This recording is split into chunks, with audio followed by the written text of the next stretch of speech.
Military Broadcast Radio, the station that's giving veterans a voice. Find us on the web at mbradio.us. Think of all that time. Every wait in the winter. All that time. No one else saw. Every sprint in the summer. Every winter ice. Early mornings on the levee. Late nights in the film room.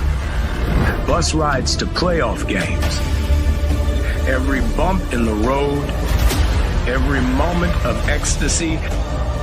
Every moment of doubt. Years wondering. Is it all worth it? It's all led to this. Man, I got this. It's a 60-minute drive for a 60-minute game. After all the miles we've traveled, we're almost there. After all the hours we've worked, one more can make us legends. After all that time, this is our time.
Caveman on the line.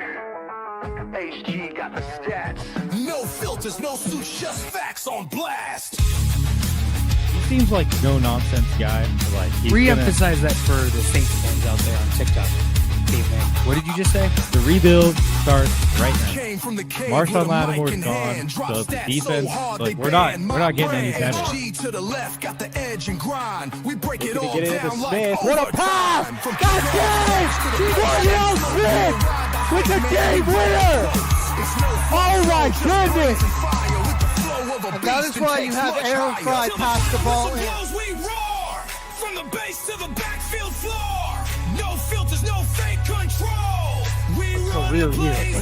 Like you have you have the best quarterback in the league, arguably, the best wide receiver in the league, and you've got the best edge rusher in terms of total sacks in the season.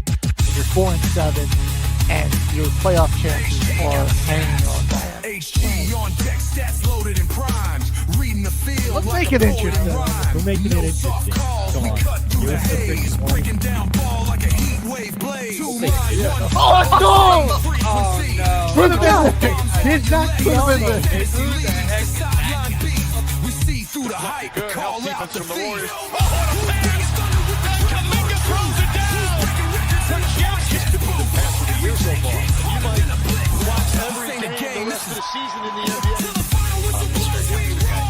So don't you go saying that you're never going to see that. You're such a hater.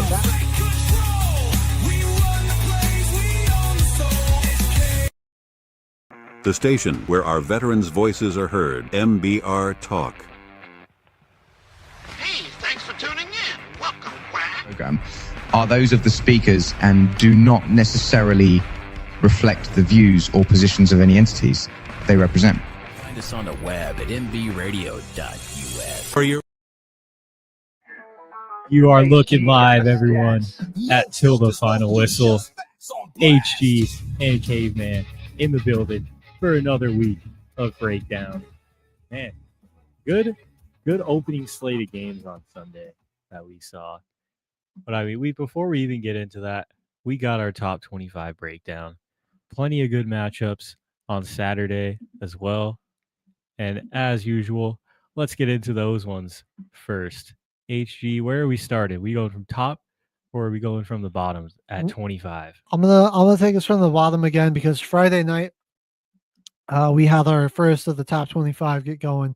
Memphis, good performance on the road, taking on Rice. Where is Rice at? It's like somewhere in Texas, isn't it? I believe so. That is in Texas. Yeah. Well, Texas is like 15 FBS teams. But yeah, just dominated the Rice Owls on the road. Good showing from the Memphis Tigers, 38-14. They get the victory there. And then we go down a little further. We have the Nebraska Cornhuskers hosting the number 23 ranked USC Trojans. And honestly, I think Nebraska might have had a shot to win this game had Dylan Raiola not gotten hurt. But the backup quarterback comes in and USC is able to outlast the Huskers 21-17. Down to the number 22 ranked team, Houston, man. I did all this hyping them up and talking about how good they were. And I'll say Connor Wayman, the quarterback, played pretty well. But he's having a good year. The defense just letting me down at home against a pretty bad West Virginia team. They come in there, score 45 points, shock the Cougars in a 45-35 victory. Another Big Ten matchup here. We got the Michigan Wolverines are hosting the Purdue Boilermakers. A game that was probably a little closer than Michigan would have liked, but it's a crazy season in college football, and no win's been guaranteed. So holding on and surviving what could have easily turned into an upset, just good on the Wolverines. They get a 21-16 victory. This was touted as one of our best matchups. Could have been game of the week. Of the weekend. But the Cincinnati Bearcats going into Utah were just wholeheartedly overmatched. Utah's defense is very scary. They just shut down a very explosive Cincinnati offense. Great game out of Dylan Dampier, and the Utes just all over Cincinnati, 45-14. All right, the ACC showdown is where our next matchup takes us. The number 16 ranked Louisville Cardinals taking on Virginia Tech Hokies. Road game for Louisville. No problem, though. They come out of this with a pretty convincing 28-16 victory.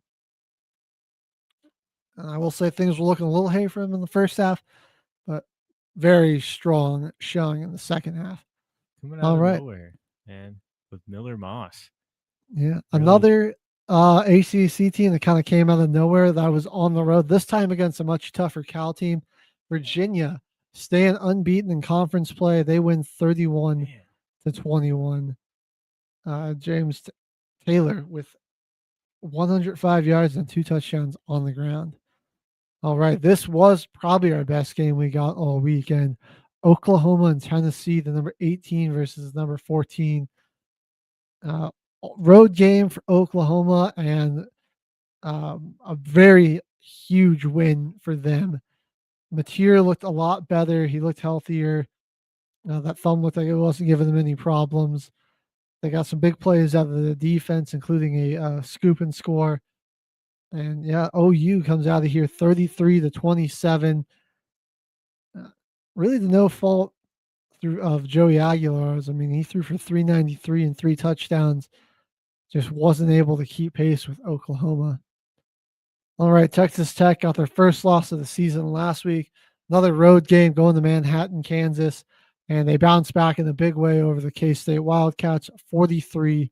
They got their QB, Morton, back. He goes for 249 and 2 touchdowns. All right, Notre Dame, fresh off a big victory over USC. I mean, another team going down that was in some competition for the playoff in Tennessee, losing. Same with Vandy. Get a win on the road against Boston College. Not quite as dominant as you'd think, 25-10, but again, it's been a weird season. These road games, even against bad teams, haven't been no give me. It's that carnage and chaos that we all came to see. Point in case, or case in point, rather. This one, Oh. not a bad team, but another ACC matchup. Miami getting their second loss of the season. SMU shocks the Canes 26-20 in an overtime thriller. All right, then our other top matchup of the week, Texas and Vanderbilt, the Longhorns hosting the Commodores. And this is the Texas team I think we all were expecting to see this season. They got some big plays from the defense, but the offense was on one. Arch Manning, probably his best game of the season. We'll dive into that more in depth as well. But Texas coming away with a 34-31 victory. Man, it's going to be absolute chaos come these college football playoff. I don't envy that selection committee, man. There's a lot of teams. Yeah, they got a fun group to analyze for this year's playoffs. It's going to be great. A lot of good teams to select from. All right, we have another shocking upset here. The Yellow Jackets, Georgia Tech, handed their first loss on the season by NC State, 48-36 in a shootout here. Big game out of Haynes King, but blanking on the NC State quarterback's name. Sophomore QB who played CJ Bailey. There it is. He played a fantastic game as well. That's and big victory for NC State. Team that's not out of bowl contention, so that's a big win to have to get them closer to a higher quality bowl. Now, Ole Miss taking care of business at home against South Carolina.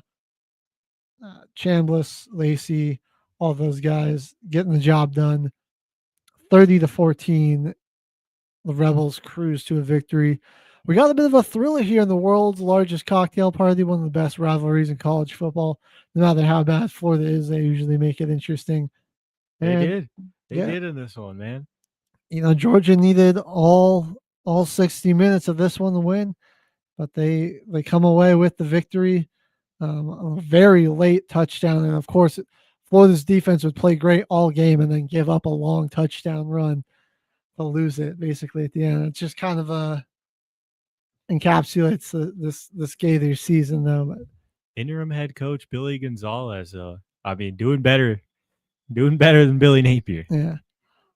But the Bulldogs come away 24-20 with the victory in Jacksonville. Indiana is continuing the cruise. They're now 9-0.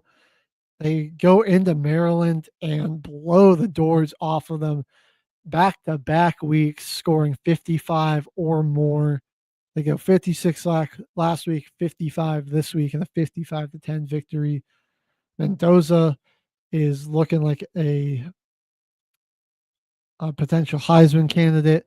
And I mean, Indiana is looking like national championship contenders here.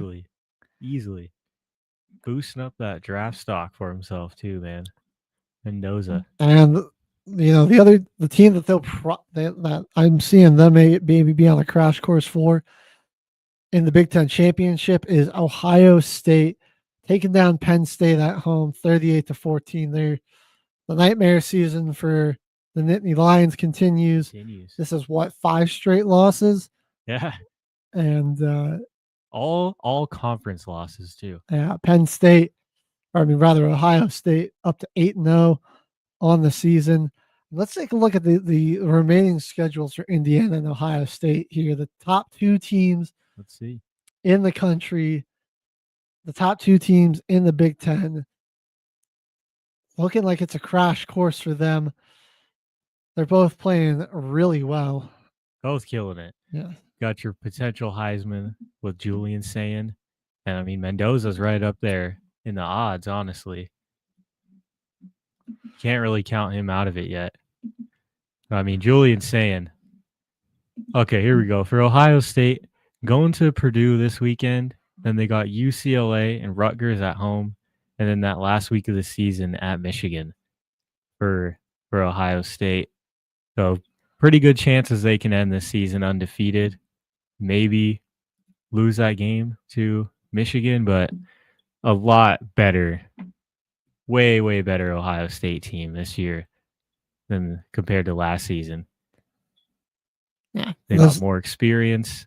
The Ohio State team that won the national championship last season, and this team looks like they could be even better.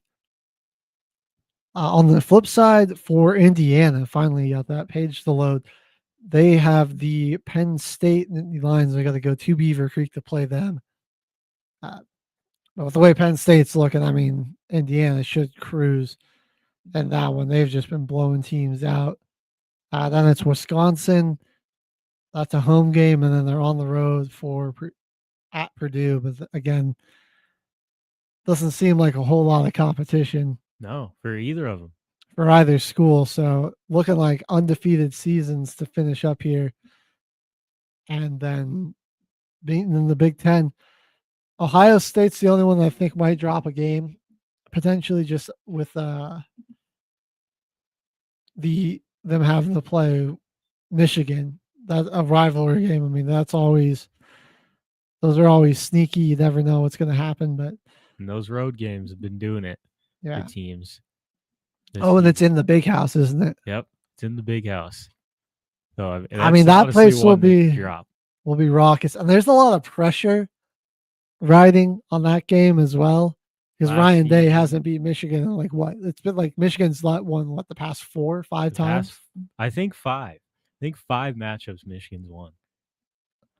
Ryan Day, he meets his match when he goes and plays Michigan. Yeah, I mean, there's certainly a lot of pressure on them there. So if Michigan wins out and then also beats Ohio State, that would be crazy, because then they would take over for Ohio State in the college football playoff, which could very well happen. Michigan is 3rd right now. They've got Purdue and Northwestern.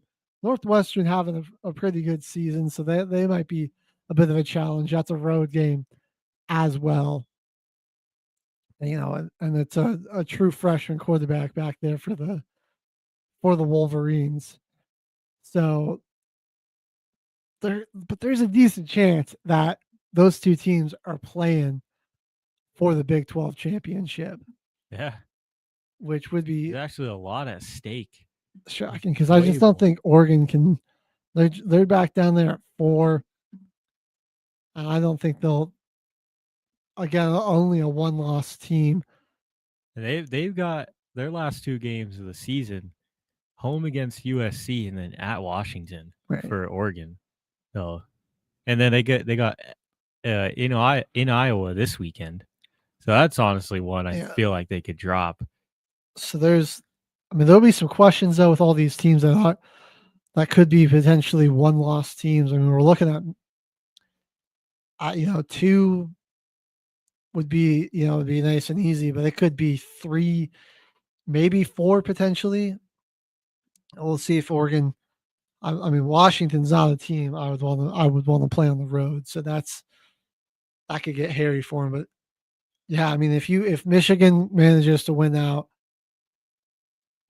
and Oregon manages to win out as well, it's going to be interesting to see how all those tiebreakers. Indiana will obviously get in over Oregon, and then it'll be just how do you decide between Ohio State, Michigan, and Ohio State and Oregon already played this year, right? No, Indiana and Oregon did. So Indiana has the head-to-head over them. Yeah, I thought both teams had the head-to-head over Oregon. Then it's like Michigan really has a chance to just play spoiler. Just got to beat Ohio State in that last week of the season. You're in the conference championship. But dang, that really does. We are looking at carnage and chaos in the Big Ten. Do these 2 top teams even make it to the conference championship? That is a question asking. Right. I think Indiana's probably Indiana. I'm pretty confident to say that they're a lock. And Ohio State, I'm like 75% confident they'll make it. But there's just with how crazy this season's been and how weird things get in that rivalry. And just, that's how well the Michigan players seem to play in that rivalry. On the road, the added pressure of like you haven't beat this team yet. That'll be weighing on these kids, you know. It'll be interesting. So let us know who you think the Big Ten championship game is going to be between.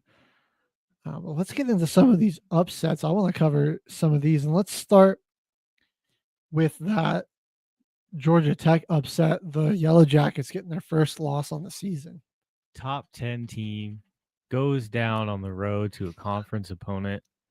I mean, NC State definitely not a team you want to play around with too much. Jaden Scott is pretty nasty. And like you were saying, CJ Bailey, extremely efficient. 24 of 32 in this one with 2 touchdowns. Right. Really. And he made some big plays with his legs. Yeah, also 34 on the ground and a touchdown. So three total for the kid. I mean, they were just playing with the lead the whole game too. Right. That's an explosive NC State offense that averages around 438 yards per game and scores 33 points per game. So two of the top 2 offenses there in the ACC were squaring off here. And I mean, like Haynes King, I'm really liking the Heisman argument for him though, more and more. Another like just Heisman worthy game. Didn't get the victory, did have the 1 interception, but I mean 408 passing yards, 103 rushing, so that's 511 scrimmage yards and 4 total touchdowns. He's seriously a dual threat. Like last year, Georgia Tech's offense was like straight on the ground. So we didn't really get to see him throw the ball too much last year. We're fully opening the doors for Haynes King to, and especially the past couple weeks, he's really been opening it up in the passing game. Yeah, it's boosted his draft grade a lot, honestly, because you're already looking at that guy that can escape the pocket, move around in the backfield, and create with his legs. But 1,800 yards, 9 touchdowns, and his only interceptions on the season were in this game, I believe. No, only 1. Yeah, I did 1 earlier in the season. But then also you look at what he's done on the ground. 754 touchdowns, yards, and 14 touchdowns, averaging, almost 6 yards a carry on the ground right there. And I mean, he's got this team. He had them undefeated up until a point, but I think he's just been one of the best dual threat player. Can't put this loss on him, dude. Did all he could. His defense just could not get a stop. And it was like every time they would, like, it felt like they had a shot to get back in this one. Like, you're like, we just need to stop, like, can you finally get one? And then they would just give up a bit. They'd give up like a big touchdown too. Like there was, like the one that put the Wolfpack up to 48 was, they were up 41-29. You're like, oh, okay, let's just get another stop. And then they ripped off they were just driving down the field with ease. They completed a big pass on 3rd down and then ripped off a 30-yard touchdown. Just basically killed all momentum. I'm going to look up these Heisman odds real quick and see who's the leaders. And dropping 8 spots from this loss, man. That one really hurt them. They've got 3 games left at Boston College, home against Pitt, then that last game of the season versus Georgia. Honestly, 3 games that this kid has a chance to. You got the next 2 weeks to stat it up. Get a big win against Georgia in the last week of the season. I mean, it would kind of be a fleece to not give this kid the Heisman. I think it would be a huge, huge fleece. We would be talking about that for years. This is kind of insane to me. The FanDuel Sportsbooks odds as of November 2nd Like, he doesn't even look like he's in the top 10, What the heck? which is just crazy. I mean, it's Julian Sayin, Fernando Mendoza, Marcel Reed, Ty Simpson, Gunnar Stockton, Jeremiah Smith, Jeremiah Love, Diego Pavia, Trinidad Chambliss, Dante Moore, CJ Carr. I mean, like, I think he's They are Stockton. I like A&M, but like Reed, really? no disrespect to Even like Dante Moore really hasn't been anything. Like saying, man, I don't know. I mean, I'd say Sayan's probably got to be up there just because of the team success. I mean, like 20 for 23 against Penn State, 4 touchdowns. I mean, that's a pretty dominating performance. And you got the best young wide receiver in college football on your team. I can see why he's up there. Same with Mendoza, Ty Simpson. I can see it. Leading the 2 best teams in the country. Fernando Mendoza. Simpson's been great. Like Simpson's been just tearing teams up through the air. But like, no disrespect to the Fighting Irish, I don't think CJ Carr has got to be anywhere close to the top 10 for Heisman. When you got Jeremiah Love on your team, there's no way that he should even be in the conversation for the Heisman. Jeremiah Love, I can even see more as somebody that wins it. And it's like, besides King, like, I don't know if like you have anybody even forget like Heisman worthy, but like anybody that would even be considered for, like one of those best of a position awards. Yeah, it's got to be, if he doesn't win that Heisman, dude, I mean, like easily ACC Player of the Year. Yeah, they got to give it to him. How many games too is it like he's like the leading rusher for Georgia Tech, while also throwing for, like 250 plus yards, or like this game 400 yards. Yeah, shocking. Defense really failed him here against a very exciting NC State Wolfpack team. And it was just, I mean, the push up front that NC State got with Jaden Scott running the football, 196 yards, averaging 8 yards a carry. It was really exposed just some issues Georgia Tech might face as a playoff team, which they're not out of it. But man, like, I mean, again, like, I think NC State's a good offense, one of the better offenses in the country. But just the fact that, I mean, you weren't able to stop them really ever. They just went up and down the field on you all game. Couldn't stop the run. Then anytime you got them into like a 3rd and long, or a bad situation, I mean, how many times did CJ Carr being able to scramble, use his legs, and avoid a little pressure was able to just make something incredible happen? Overall, though, pretty good game. Georgia Tech, like we were saying, they dropped to the 16th team in the country. But still a pretty good chance to get up there into that playoff. Because let's look at the rest of the ACC. Because that's probably the upset I wanted to go to next. I was going to say, we keep it in the ACC and go to another big upset here. Miami's got 2 conference losses, man. Right. Who is going to win the ACC? And I mean, Beck's looked pretty bad in both of them. Again, 2 interceptions in this one. So that's 6 INTs from him in their losses. When he's pressured, he does get crumbled. I think he just has to work on his composure, man. He's got the accuracy. I think he's got some pretty solid arm talent. Pretty solid in the pocket. Just gets rattled, man. He's got to keep his composure. Yeah. It's also just him trying to make a play happen when it's not there. Like just doing too much. Some patience, would be good from him. Just you don't have to make it all happen at once. Sometimes the play is just blown up, and there have been some times this year where you're like, he doesn't seem to want to. Sometimes you just got to dirt it. Except that, just get rid of it. You got to throw it in the dirt or get it out of bounds. I mean, there's just like how Miami lost this game when they held SMU to 23 yards rushing. They were SMU was 3 for 13 on third down.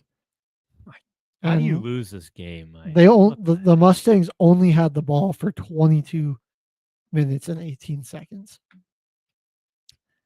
It was just when you got a crappy defense and an NCAA rebuild. Yeah. And you just they were moving the ball pretty well. I mean, 438 yards of total offense.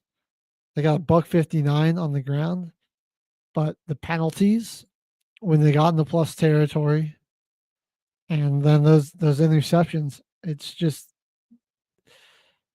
the lack of the discipline, and just and making those dumb mental mistakes when you really outplayed a team for most of this game. You kept them in it. And all their opportunities they had to win is Right. where they messed it up. Sounds familiar. A team that plays on Sunday likes to do that a lot. Mhm. Get themselves in good positions and then just not execute. Right. Eventually, Jennings gets it going, throws for 365, despite no run game what to speak of. They just completely give it up. And late that Miami defense, they really just didn't have any answer for Jordan Hudson too. That was a big problem. It was like this one guy was just killing you all over the field. He was really this first touchdown from SMU.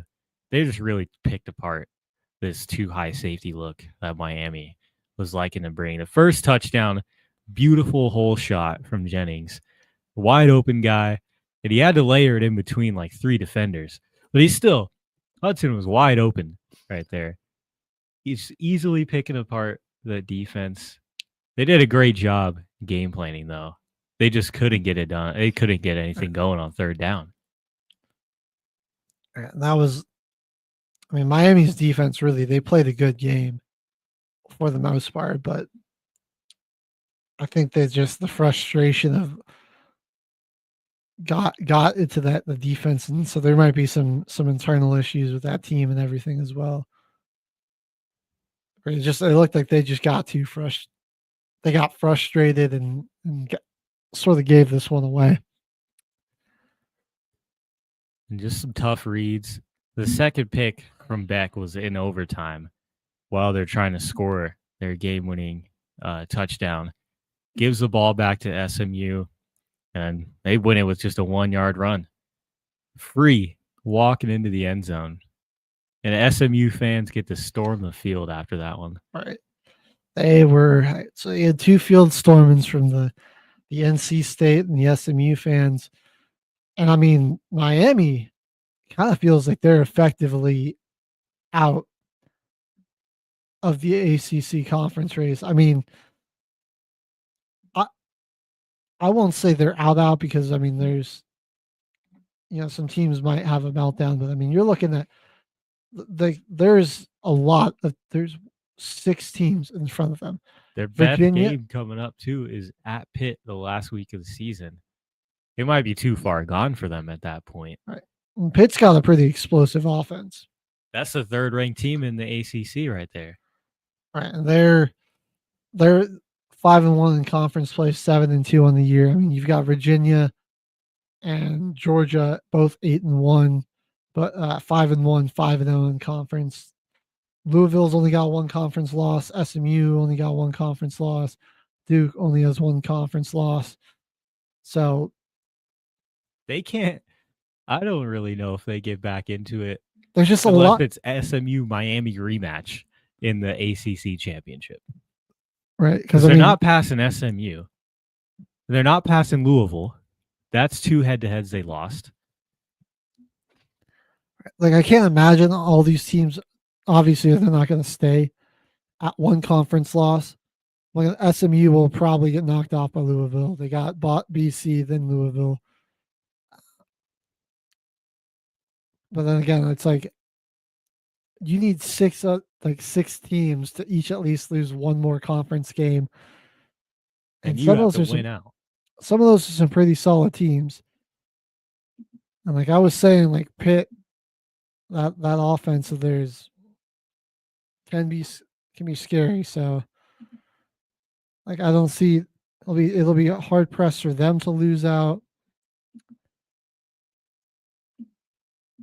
Yeah, I mean, I'm really thinking like that might seal it. They're gonna need a lot of chaos.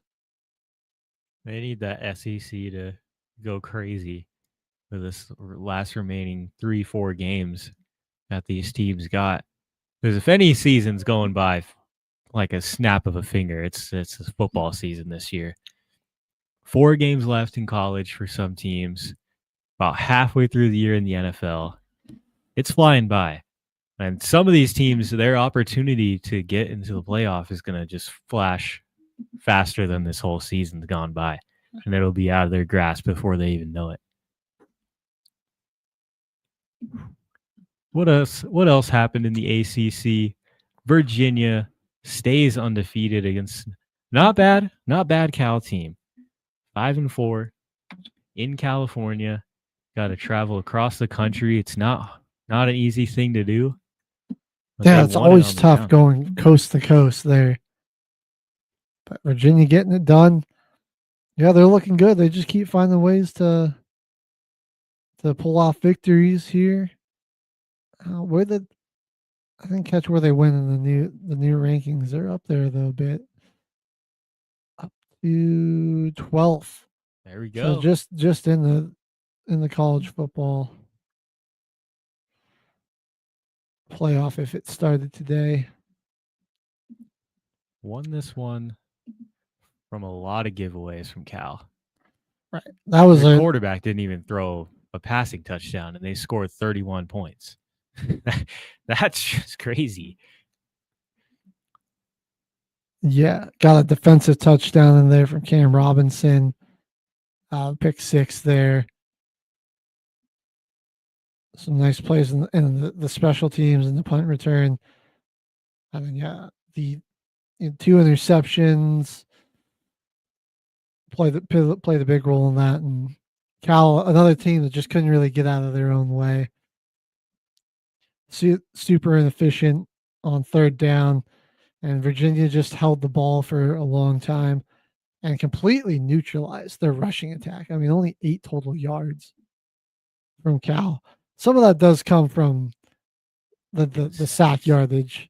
I hate that minuses from the team's total rushing yards and like the quarterback's rushing yards. So you could have some big plays from your quarterback on the ground, like late in a game. Well, let's say he got sacked 4 times. Then he has like 5 carries for negative 34 yards. But he made some nice plays with his legs. Like the box score does lie. I feel like this might be a hot take. I think like sack yardage should just be counted as its own thing. I think that would honestly like give credit more to the defense. A team stat that's like sack yardage allowed versus sack yardage, gained. And like, so the defense had like total sack yardage. It's like when the player gets a sack, the defensive player's sack yardage is included in that. Like, so like you can kind of see like how impactful each sack from a defender was too. And like, yeah.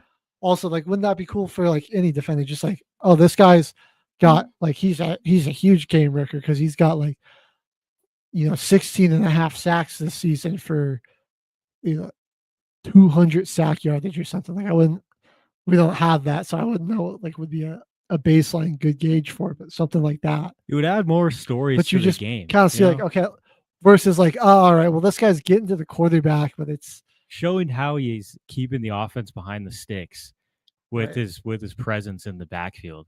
Like that would be really, it would take less blame off these quarterbacks too. Right. These young guys that are looking for help from their offensive line.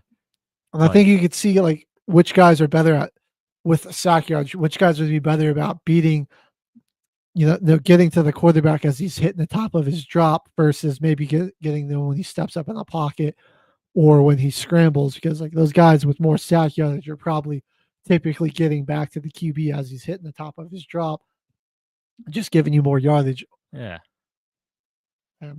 Yeah, They need to add shouldn't something like that. shouldn't count against the rushing stats. I think that's dumb. And would have given some good sack yardage to the Virginia defense, who had 3 on the day. 3 sacks were able to total up a negative 42 rushing yards for this QB. So they had 42 sack yardage, 42 on the sack yardage on the day. That's our hot take of the day, though. Make sack yardage a defensive stat. It's just dumb that it's like counted against passing yards or rushing yards. Or if it's gonna count against anyone on the offense, have like show how many sacks or how many pressures allowed the offensive line is giving in the box score, things like that. Because you can't find offensive line stats hardly anywhere. Just searching it up online, like you hardly are able to even find stats for the offensive line. Just give you an excuse to get O linemen more involved. Yeah, on the stat sheet too. I mean, it's a win-win for everybody. All right, we're gonna shift over a little bit to the SEC here, and I want to start with that Georgia-Florida game, world's largest cocktail party. Some Gators are doing some good things early. They jumped out to a 10-7 lead at the end of the first quarter. And yeah, I think they had Stockton a bit confused there in the first half on their coverages and everything, but Georgia just ultimately made better adjustments, and they looked like a lot more confident in that second half, and they were finally able to get the rushing attack going. And then, like I said, they were driving, and they ripped off a 36-yard touchdown as time was nearing in on expiring to win the game. That was, it was like 3:18 left. And then the Georgia's defense just took over from there. I do want to give credit to Florida's defense, because just looking at the box score right here, we're looking at how deep Georgia is and the depth for Florida on the defensive side. It's like they have half the amount of guys on their defense than Georgia does, and still only held this team to 24 points. I mean, that you got a bunch of tired guys on this team, dude. They are exhausted from this season. But the amount of turnovers that they've had, they're on the field a lot. And I think their average scoring is like around 24 points per game allowed, which that's enough to keep your offense in it and give them a chance to win. And I mean, they did a good job of limiting the 2 big receivers on Georgia, which was Oscar Delp and Dylan Bell, but Zachariah Branch, Stockton was able to go to him with his, main 2 options covered up pretty well. And that was where he just found the guy that was getting the mismatch, working on the cornerback 3, and he was winning that a lot. Got those 10 catches for 112 yards. And that was just like a lot of things weren't going well for Georgia, but they were just finding, like late in an ugly game, they were just finding some mismatches to exploit. And that's why Kirby Smart's one of the best coaches in the game, because that's the difference between getting upset in a game like this and coming out with the victory. I think the only question left for Florida is if DJ Lagway is hitting the transfer portal at the end of the season or not. Sophomore, he's got pretty much 2 more seasons left, but does he stay in Gainesville? That's kind of been what I've been thinking about for Florida most of the years. Like, what's going to happen with their big name guys? Are they even going to be on this team next year? Are they going to be able to? I kind of feel get like behind what the program has. A fresh start is needed for both parties. I agree, because you already fired your head coach, right? And he despite a season and a half with Billy Napier, you haven't really seen any development or anything that gives you a ton of hope that he could pick up a new offensive scheme. So I think it's just like a fresh start, and DJ can maybe go somewhere to a team that is better suited to use his strengths and weaknesses, and Florida just is gonna need to start over there. Yeah. I'm thinking that's probably what we're gonna see is a like Napier was there for a number of years. They could just never really quite get it back up to that level that they had with Urban Meyer in the early 2010s and late 2000s. So if they could keep that same level of talent on defense, man, like you really just need a couple pieces on your offense to make this team competitive in your conference. Like you're no slouch from gaining recruits. You're the Florida Gators playing in the swamp. People still want to go there. It doesn't matter what your record is. It's a huge market for college sports in general. So I mean, I think just a big overhaul could work out for them. I mean, look how it's going for Louisville. They got Miller Moss in the transfer portal after Shuck somehow got drafted, and they're looking way better. Only one conference loss. Looking like a potential playoff team there. Yeah. So we could see a brighter side, the light at the end of the tunnel for Florida here pretty soon. We'll see what happens, though. Definitely. Let us know what you think. Fresh start, I think it's definitely warranted for both sides. All right. Okay, man, I'll keep it in the ACC here and bring it over to this was a fantastic game between Texas and Vanderbilt here. Vandy off to a sluggish start, right? Texas was up on them 24-10 at halftime, and then it was 34-10 going into the fourth quarter. And then something clicked, and Pavia and that offense really got going. They exploded for 21 points, but it just wasn't quite enough. Texas does hold on and hold them off. Pavia was really good in this one. 43 on the ground, 365 through the air, 4 total touchdowns. Eli Stowers came to life in the second half for 7 catches, 146 and 2 touchdowns. But Vandy's defense was always, for me, where I was a little unsure about this team. I think like they've got offensively, they can definitely hang in there with anybody, but if it's a bit of a slow start for the offense, which has happened for this Vanderbilt team a few times this year, where they don't start this fast. They didn't get really any pressure on Arch. Yeah, it's like, can the defense keep him in it? And nah, Arch was very comfortable back there. It's kind of the difference between them and the other SEC defenses is that front. Yeah.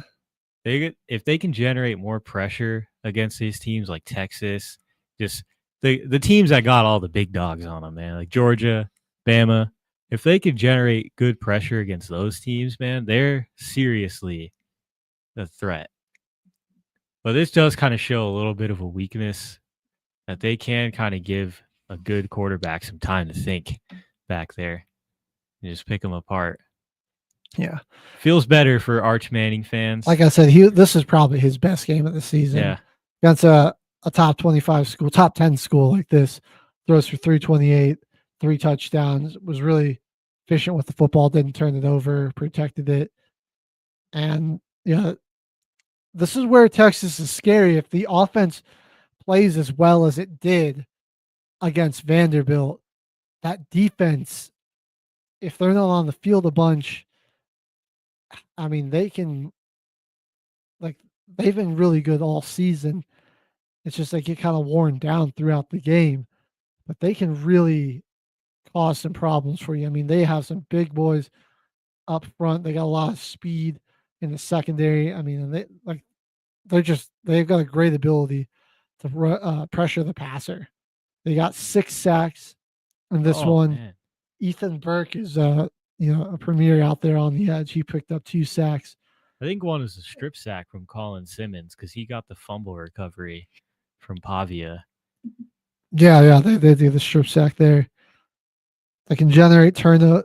They're able to generate some turnovers, some splash plays like that.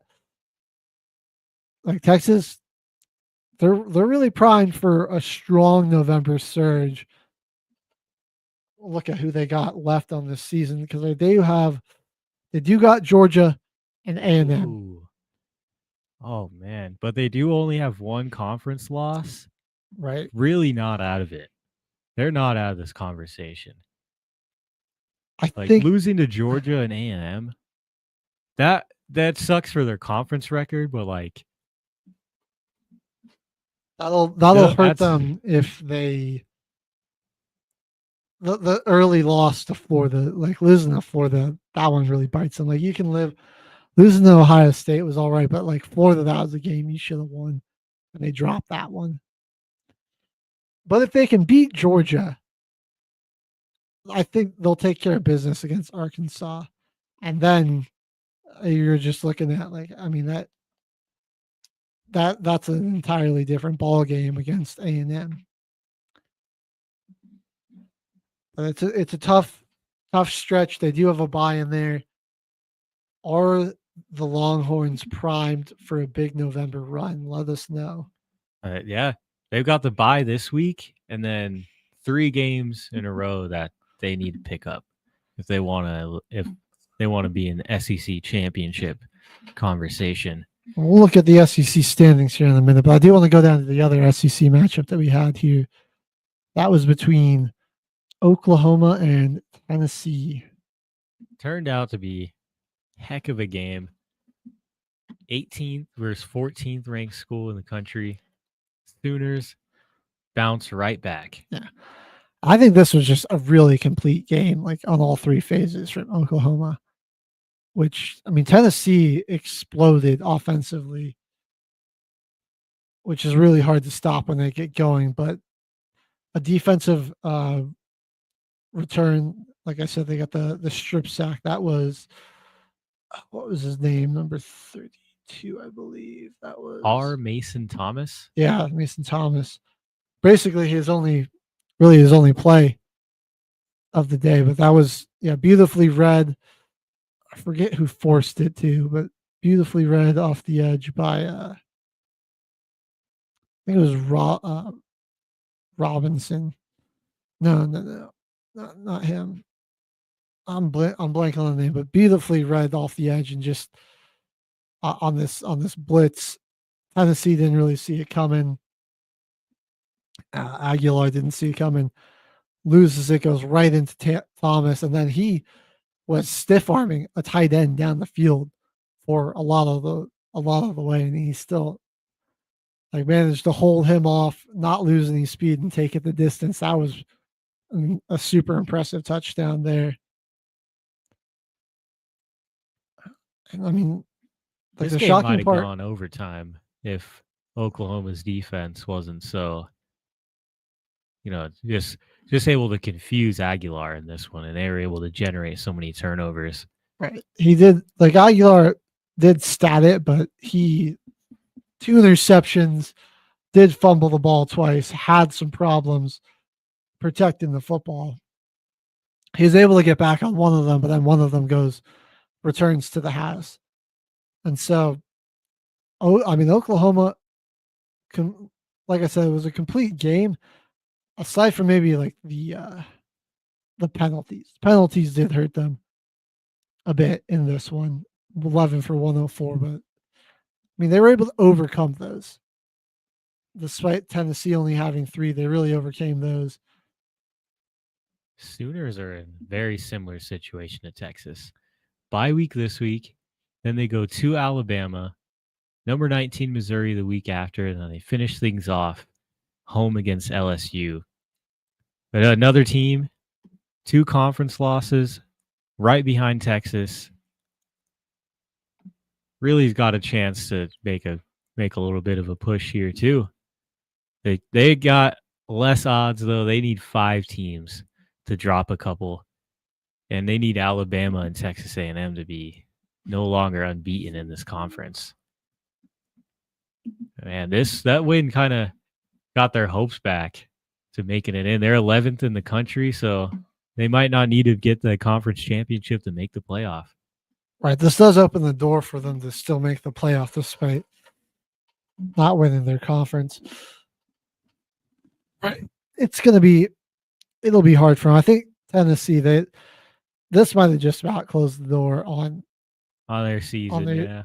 Yeah, like they'll go to a bowl game still, obviously, but they're gonna be that bowl game team where it's gonna be like a 6 team that barely scraped to get 6 wins that comes and plays them, right. And that's gonna be a pretty tough matchup for them too in that bowl game. But I mean, the main story now for Tennessee is gonna be who they're playing, which kind of sucks because they had a pretty good start. Fun offense to watch. They're very explosive, but yeah, the 3 losses, it's just going to be tough to be able to have a say in that. And it's 2 of the top teams. They lost to Georgia, Bama, and now Oklahoma. I just think there's going to be too many 2-loss teams to be like. I don't think there's going to be any 3-loss teams this year. I really don't. I think we're going to see a lot more 2-loss teams. I don't know who set up this schedule though, because I feel like they knew they were going to lose to Oklahoma because their next game is against New Mexico State. It's not like the late season, like random ass FCS schools, like all the SEC schools do it. Like Bama's got, so they got LSU, Oklahoma, and then before they play Auburn, they play Eastern Illinois. Like Old Miss has the Citadel, Auburn, and Mississippi State, I believe, left on their schedule. So, yeah, the Tide's still undefeated in conference play. I think they'll beat LSU, Oklahoma. That's their biggest challenge. So Oklahoma can do themselves some favors potentially by beating Bama, but that game is going to be in Alabama. That's going to be a tough Tide team to beat. The Bulldogs, who do they got to finish the year? Bulldogs could potentially, I mean, if they're not careful, be out of this. They got Texas and Georgia Tech. They really could, man. They probably can beat both of those teams. The other teams, Mississippi State and Charlotte. So that shouldn't be too much of a problem for them. Mississippi State's been given some fits this year, though. All right. That game against Texas was pretty wild. They just haven't been able to finish them. Right. So Texas can do themselves some favors by beating Georgia and potentially and be able to jump up there. But Ole Miss has got a cakewalk really to end out the season. A&M, they've got Missouri and South Carolina before they play Stanford, then Texas. So a bit tougher for them there. I think they're probably a better team than Missouri. I think that game is a road game. They got to go to Mizzou, so that could get weird. South Carolina just isn't the team we thought they'd be. I don't know, man. Stanford might give them problems if this was basketball. And then Texas found some new life. But I think the Aggies can, at the very least, end up with only one conference loss here. Yeah, the SEC, it's another one. You're looking at it and you're like, man, who is a lot of teams still in play here.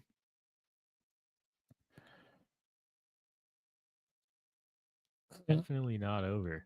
Right. We got more carnage and chaos that's going to ensue in the SEC for sure. I feel good about Bama's ability and A&M's ability to stay undefeated, though. Even though they've got a couple of ranked teams left to play, I feel good about their ability to stay unbeaten. Definitely Bama can stay unbeaten in the conference for sure. A&M's a little more nerve-wracking because their 2 ranked opponents that they got left, Mizzou and Texas, those are both on the road. You know, and you'd be like, you kind of wish one of those could be at home. But they played pretty well on the road. They played well all season, so Time will tell with that one. Maybe now. I think another conversation that we should have here is in the Big 12. This Certainly. is certainly some carnage and chaos that's going to happen over here. Only unbeaten team in the conference is BYU. Texas Tech bounced right back with a big win. And Cincinnati dropping one. They're lucky that Houston also lost because they could have realistically been jumped by Utah and Houston after just this one weekend.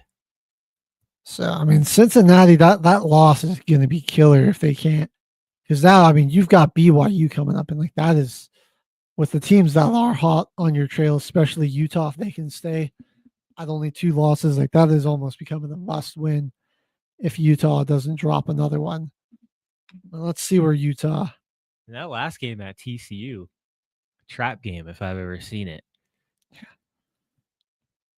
Utah, certainly a softer schedule to finish. They do got to go to Baylor. Baylor's got a very explosive offense, but Utah's got like a very elite defense. So, I mean, for Utah, it's going to be like, can you keep that game a defensive battle? That's where you'll have. That'll be where you'll win. If it turns into a shootout or you got to score some points, that's where I think Utah might get into some trouble because that offense has some tendencies to go cold. They've been able to light it up a few times this year, but they've also got some tendencies to really go cold. So that'll be, but if they can get past that, Kansas State, I think they should be able to handle business against them. You know, one team I definitely would not sleep on, though, is the Sun Devils, man. Last 3 games for them, honestly, looking pretty easy. You got home against West Virginia. You know, that game might be a little tougher than we expected. After that some upset. momentum. At Colorado. I mean, like, are we really worried? Back-to-back games against 1-win conference teams. And then they got Arizona in the Territorial Cup. They're 2-3 in the conference. Arizona State got a chance to come back. Arizona did just put up 52 on Colorado, but again, it's Colorado, so the Buffs are just atrocious. We don't even got to talk about them this year. And then I'm looking at Houston's schedule to finish it off. UCF, TCU, and Baylor. I mean, if their defense plays the way they played against West Virginia, Baylor is going to be a huge problem for them. TCU as well. So Houston, I think is going to probably. I was hyping them up. I think they're going to probably drop at least one more, maybe 2, and I think they're going to be out of it. I was big fan of yours, Cougars, but I'm not. I don't have any faith in your defense after what you let West Virginia do to you. It's been the Weigman show, for them for sure. So, you look at BYU. Can they stay undefeated? I mean, if Cincinnati's going to play the way they played against Utah, that'll certainly help.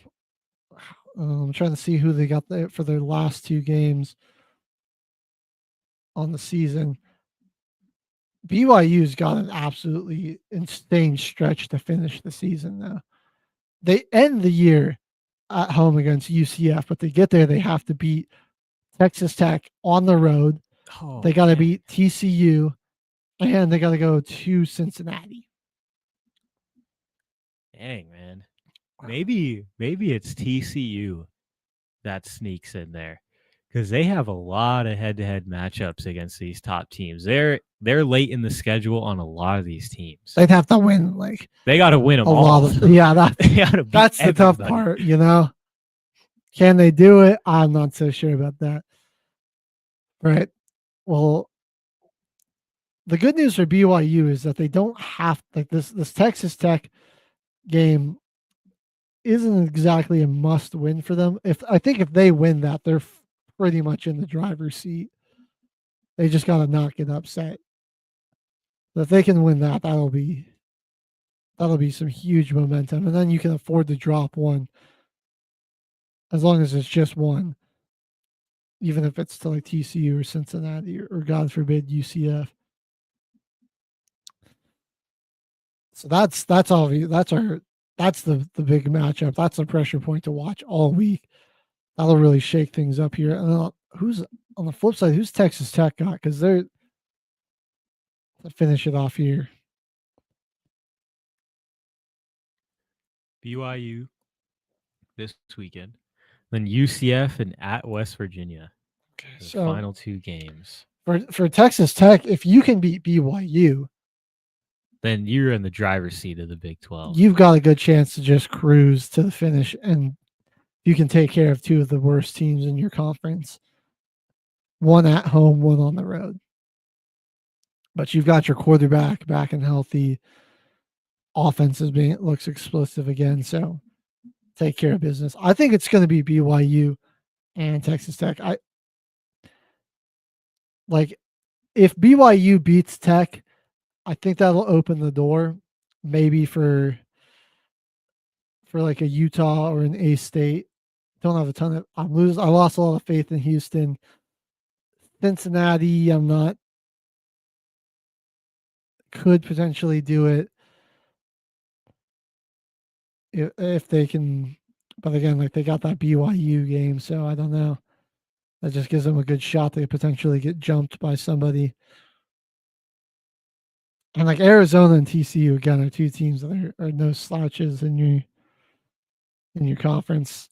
Arizona might be a bit of an easier win, but the Horned Frogs would not want to play them. Don't sleep on them. Yeah. All right, well, let's drop some conference winners for us and who you're predicting. Memphis is looking like is still my favorite for the group of 5 right now, but don't sleep on San Diego State, who I think should be ranked right now, man. Aztecs are 7-1. That defense looks dominant. I mean, I know they haven't had the craziest schedule, whatever, but I would just throw them in there. Yeah, just their one loss is to Washington State, which I guess on paper doesn't look great, but and they went into Northern Illinois and won 6-3. That's kind of crazy. But they besides, somehow have less votes than who's voting for JMU to be in the top 25? Who's voting for James Madison in the top 25 over Pittsburgh, San Diego State? Even South Florida and SMU aren't even ranked, but James Madison is receiving 53 votes to be in the top 25 over these schools. What the heck is that? Yeah, I get it. I mean, JMU's looked pretty good this year. They've been pretty dominant for the most part, 7-1. They're only lost to Louisville, which is a better loss than some of those other teams. True. And yeah, I mean, for the most part, they've been dominating their opponents. Like their closest victory was a 14-7 win over Georgia State. They beat Weber State 45-10, Liberty 31-13, Georgia Southern 35-10, Louisiana 24-14, Old Dominion 63-27, and Texas State 52-20. Interesting school to be gaining a lot of talent because weren't they made the NCAA tournament last year. They were the team that beat Clemson round 1, right? Yeah. And everybody at the end of the year found out that, like, is it even a real college? And it's like there was a whole internet investigation. Obviously, it's a real school, but like they just came out of nowhere, and they got a bunch of decent players on multiple programs. Did they also have like who's that team? Was it them that had the team that had like the famous equipment manager too? No, that was McNeese State. McNeese, okay. That also beat Clemson. Also, yeah, another team to knock off Clemson. My God. So wild. All right. Well, I think it's that time, Kevin. We play our favorite game, higher or lower, or just right on the top 25. I like it. Or should we start at 1 or 25 again this week? I think we start at 25. because that's where more of the conversation is right now. Yeah. Because Cincinnati Should they be there? being in over Pitt, I would San Diego State. I would take Pitt personally Yeah, over Cincinnati right now because Pitt's got what, one loss? Two? one loss. No, yeah, only one loss. Well, 2 losses, 1 in the conference, and they've had a pretty solid schedule this year, and they're a top-ranked team in their conference. I They feel did like lose that's to warrants them. West Virginia, which is kind of an ugly loss. But then Louisville, I mean, they've just been, besides that they just crushed pretty much everyone they played, besides Florida State, who they beat on the road in a last-minute fashion, 34-31. But they've just been just shredding people. Their 2 losses are the only time this season they've scored less than 31 points, it looks like. Maybe 30. No, yeah, less than 30 points are in their only 2 losses. And they got pretty darn close with 24, 27. I'm just saying, like, Pitt looks really impressive. I would put them in here. They're 9th in the country in total passing yards, 9th in points scored. That Iowa State win is really what's keeping Cincinnati in this top 25. Yeah, I think That's so. their best win I don't know, of the year like, so far. I get that they were up there a bit in the rankings, but man, they just got BTA against Utah, and at that point, I'm like, I guess I can kind of see it keeping them in there because they were so high up, and you don't want to just outright remove them. But like they did that for Penn State and Texas earlier I think it's fair if it happens in the here. year. So yeah, like I'm like, I mean, when you just get embarrassed like that, I get it was on the road.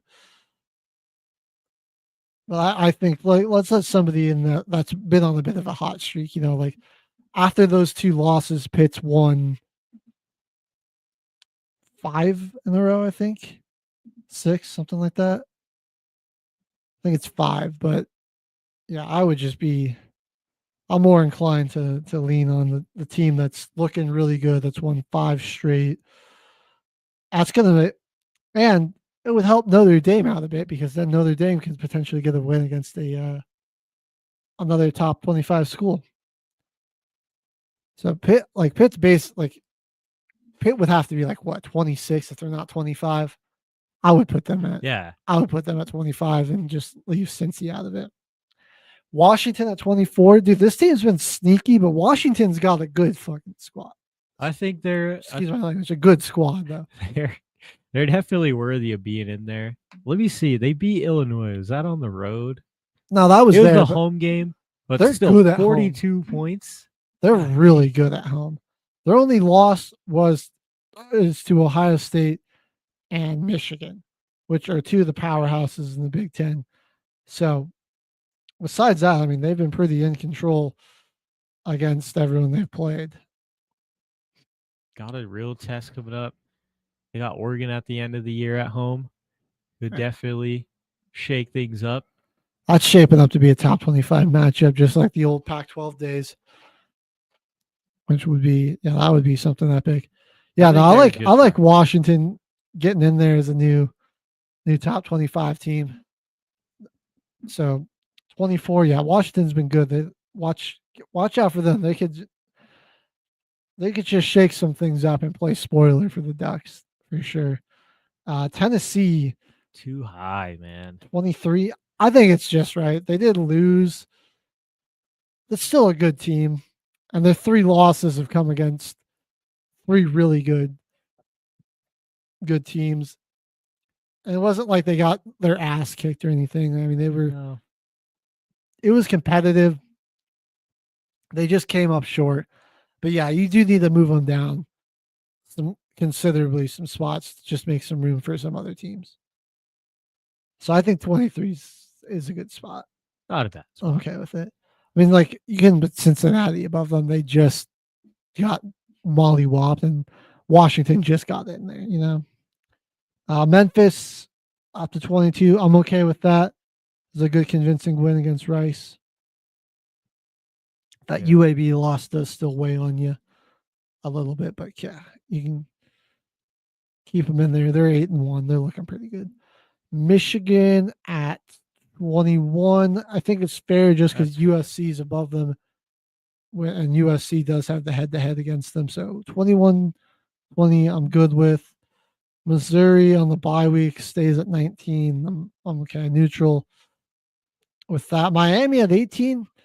Man, maybe you throw Miami down to 21 and bump Michigan and Those USC other three. up there, or leave Michigan at 20, keep Missouri where they're at, and put USC at 18. That was a pretty bad loss there to SMU. That was a little shameful. I'm not gonna lie. They were in the conversation to be that team that could be ranked above Ohio State at the 1 seed earlier in the year, and that's completely changed. Yeah, that's fallen off a cliff. It's moves fast here in college football. Utah at 17. I like it. That's fair. Yep. They've had some good wins this big year. jump up from where they're at. Pretty much swapping places with Cincy. Yeah. The big dominating win too against the team. So maybe you can make the argument that they be above Georgia Tech and Vandy, but I think Vandy and Tech, their losses definitely. Well, Tech not necessarily against a better opponent, but they've been the better team for most of the season, and they only have one loss. So I'm good with 17, 16, and 15. I think those teams are all just about right where they're at. Two teams that were in the top 10, and so you got to obviously drop them after the losses, but Utah hasn't quite proved that they could jump them yet. Louisville at 2 and Louisville at 14, Texas at 13. Flip-flop those, I'd say. I think, Louisville should be above. Just a 1 seed, though. Only because of the Texas losses. Right. That Florida loss, I feel like you got to be underneath. Yeah, that definitely. I think in Louisville only 1-loss team, so better. Yeah, I think they just deserve to be 1 spot higher than Texas. Virginia at 12. I think that's fair. I like it. Yeah, because again, their resume isn't as insane as some of the teams above them. So I like they also lost to NC State, which is actually kind of funny. I don't think that game actually counted as a conference loss because it was like I don't know what the exact reason was, but it didn't count as a conference loss, which is funny. Huh. They got good wins against Florida State, Louisville, so. But then they have kind of struggled the past few weeks. A little bit better against Cal, but they'd almost drop one at UNC. Keep them there. Oklahoma at 11 and Notre Dame at 10. Maybe I'm good. Flip those two, but I could say you could maybe flip them, but I'm also okay with that. This Oklahoma just loves Notre Dame, though. Huh? This committee is in love with Notre Dame. Yeah. Though. They're the only team that's like lost games and barely dropped any rankings. They were all the way back at like the 24 after they started 0-2. So they've clawed their way up week by week, which if they make it in, it's gonna be kind of an insane season that they turned around.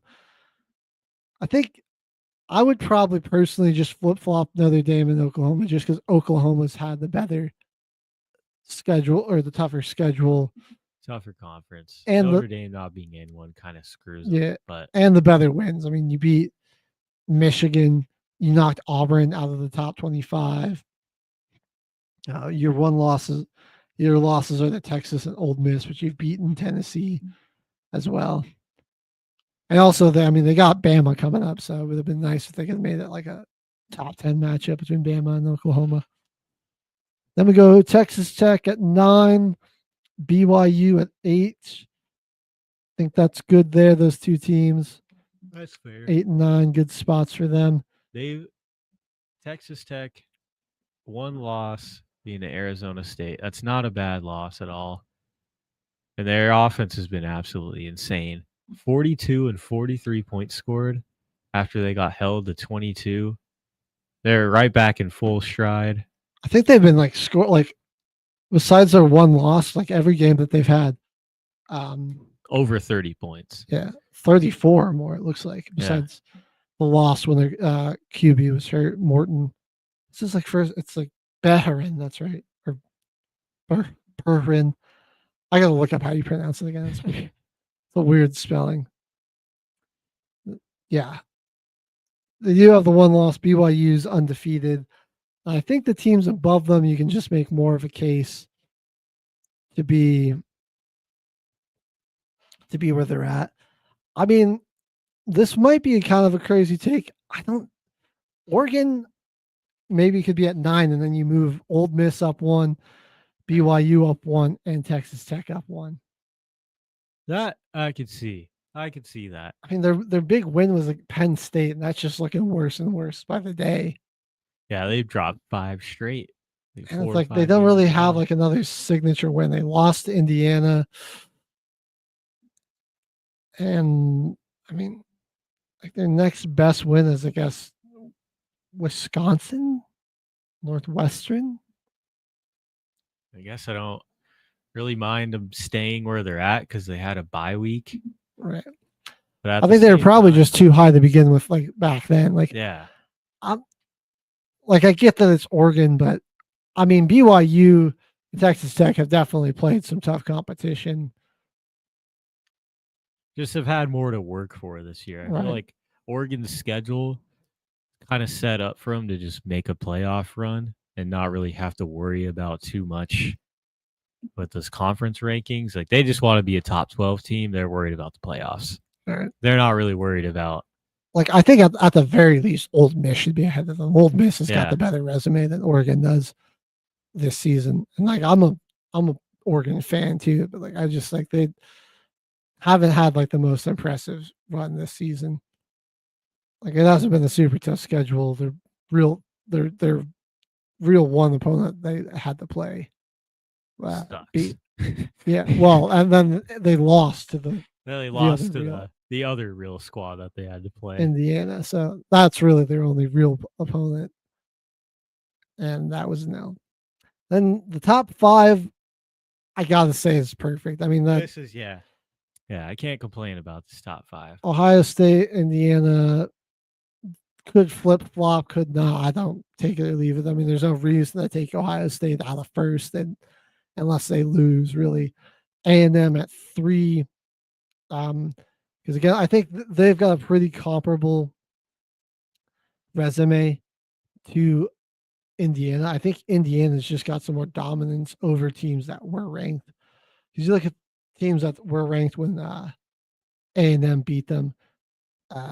Notre Dame 41-40, and then they did blow out LSU, but LSU's kind of falling apart, if we're being honest. Yeah, that doesn't look. Which I think is bad. Going, beating Illinois by 53 and then going into Eugene and winning by 10 looks a little more impressive. And then just, curb stomping your next 3 opponents. They beat them by, I couldn't even do that math that quick, but their opponents only scored 29 points versus, I mean, you had 56, 55, and 38 together. That's off the top of my head, that's probably somewhere around 140-ish. You're outscoring your opponents in those 3 games by near on the margin of nearly 110. That's pretty good. Yeah, that's very good. Alabama and Georgia, 4 and 5. The 2 best one-loss teams in the country. Seriously, I was about to say that maybe you can make the argument for watch out for Old Miss potentially over Georgia. They're just undecided. They've got the younger. Well, except Georgia has the player, the head-to-head victory against Old Miss too. I don't know what I'm saying. Yeah.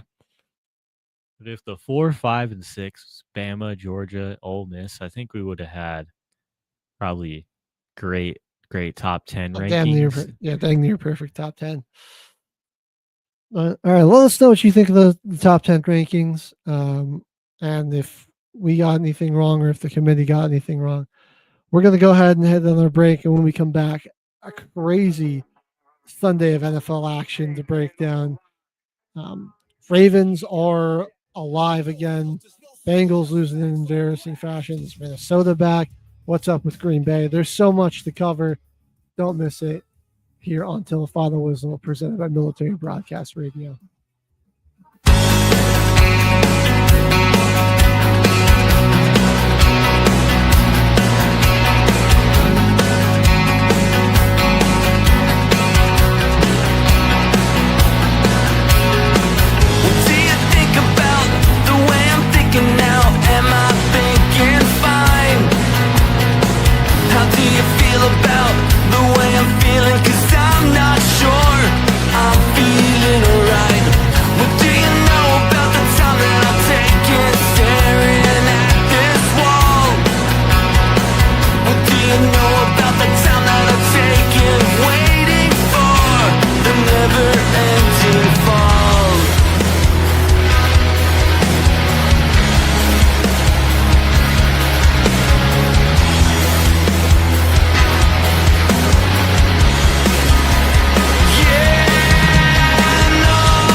Delay of game, 5 seconds before the show. But hey, thanks for watching. The station where our veterans' voices are heard. MBR Talk. Find us on the web at mbradio.us. And you are looking live, everyone, at Till the Final Whistle. The boys are back, and it's time to head into NFL Week 9. We had, honestly, a good slate of games. Thursday night, we saw the Ravens go crazy on the Dolphins with their boy Scoop. And now, got to look at this Sunday slate, man. Because J.J. McCarthy looking like he might be the answer, maybe? Looking good in the return. Minnesota got some life again in that team. They take down the Lions 27-24. And their other NFC North foes faring pretty well in Cincinnati. Absolute bedlam in this Bears-Bengals game. The Bears win at 47-42. We will definitely What a game. Break down all the action in that. On the other side, though, Green Bay struggled, offense looking lifeless against Carolina. They lose 16-13. The Chargers really outplayed the Titans on offense, but some special teams and defensive plays from Tennessee kept them in this one early, but LA pulls away, wins it 27-20. Patriots got up big and then almost let the Falcons sneak back, but they hang on to win by 1 point, 24-23. The 49ers, I swear, scored like the quietest 34 points this week. They just, they kept marching it down the field, punching the ball in the end zone. I feel like Red Zone got back to this game late, and I was like, they've got 34. Like, what even happened? It was a very, very nonchalant beatdown. The Steelers defense finally playing up to its price tag. Man, 6 takeaways in this one. They hand the Colts the second loss of the season, 27-20. Colts looked human on Sunday. Yeah. That's what was. They looked beatable. It did. The Broncos continue their fourth quarter shenanigans, heroics, whatever you want to call it, in a defensive slugfest between two of the top defensive units in the league. Denver comes out of an ugly one, 18-15. The Jacksonville Jaguars off of the bye week. No Travis Hunter. Brock Bowers back for the Raiders. Boy, did they miss him in that offense. This game goes into overtime. We had a new NFL record set in it, and the Raiders lose it in overtime, going for 2 because Pete Carroll wanted to throw the ball at the goal line again. Shocking. Why on earth? Like, I saw the offense take the field, and I'm like, well, there's nothing that's going to happen here other than the Jaguars getting the win. And I'm sitting there watching it, swatted at the line. And I'm like, why? I mean, that's why. You got Genty and you got Bowers. Yeah, I respect him going for 2 because at that point, just go for the win. A tie, you're 2-5, a tie barely does anything for you. It's almost the same as a loss. So at that point, I mean, yeah, you might as well just go for broke. And Geno hasn't been the option. He had a good game in this one with Brock Bowers back, but he's not been the option for them. And at this point, it's like, why even win games? They did the same thing last year where they lost 6 games in a row, and then randomly at the end of the year wanted to win a bunch of random games against good teams. Yeah, won 3 random games. Bounce themselves out of a top 5 pick, and everyone's upset with them. They drafted at 6 this year. Yeah. So they went with Genty. It's like, damn. It's like, Genty's cool and all, but you got a 40-year-old quarterback that's giving it away. I'm watching these teams that have QBs that are just playing terribly, and I'm thinking man, there's this guy named Shedeur Sanders that they all could have had. But the team that does have him doesn't want to give him a chance. They want to keep letting Dylan Gabriel just not throw the ball to his receivers. Glad they were on a bye. Yeah. Browns. Didn't have to watch. Oh, game of the Browns week football. next week, Browns Jets. That should be a thriller. Heck yeah. Um, Heck yeah. Well, also another team that could have taken Shador, but they went the shuck route The instead. shuck route. The Saints He got and in his first start. Tyler looked ugly. Cook's first career start. It was a tough one on the road. They lose 34-10 to the Rams, who are 6-2. Chiefs, Bills, we look forward to it every regular season and almost every postseason. And this game didn't disappoint as well. Defense for Buffalo looking renewed, held Patrick Mahomes to his career low in completion percentage. And I mean, it Josh- does a number when you put a spy on a mobile quarterback. It Way really to go. does.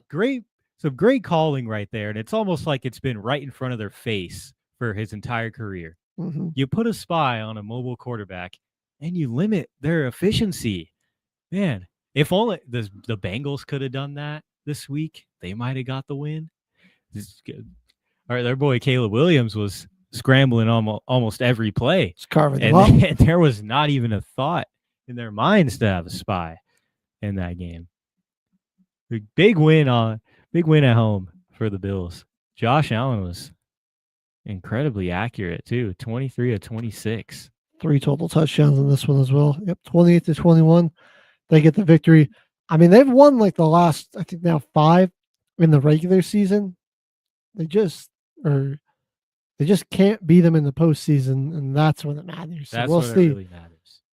Chiefs are definitely looking at an uphill climb to make the playoffs, though. At 5-4, I think they would right now be 8th, which is out. Yeah, they're 8th in the AFC right now, so they're not even in it. They've got work to do, that's for sure. Sunday night football, Jaden Daniels returned, but it did not matter.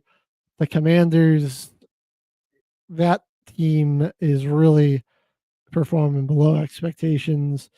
Yeah. Tougher schedule. The defense certainly did not improve in the offseason. Sam Darnold's playing like an MVP candidate. I'm just going to say it. He carves them up for 4 touchdowns. All Seattle in the throwback unis, 38-14. And then Monday Night Football, the Cardinals, they got their new QB. I'm sorry, Kyler, but Jacoby Brissett. No, you want to hear a crazy headline? This is your team. Gannon says that Brissett, he actually said this in the media availability. Brissett is still the backup when Kyler Murray returns. After all this, they break their losing streak finally, and they're going to go with a little Kyler Murray again. I give that 3 quarters. Exactly. Before they put Brissett back in there. Yeah, good John victory. Gannon wants a job. For the Cardinals on the road in Jerry World. Dallas's defense is just so bad. They did add Logan Wilson to it today in the trade with the Bengals, but we'll see if that's really enough to help just how poorly they've been playing all over the field. They lose 27-17. Heck of a trade, though. They're trading for a defensive player on one of the worst defenses in the league.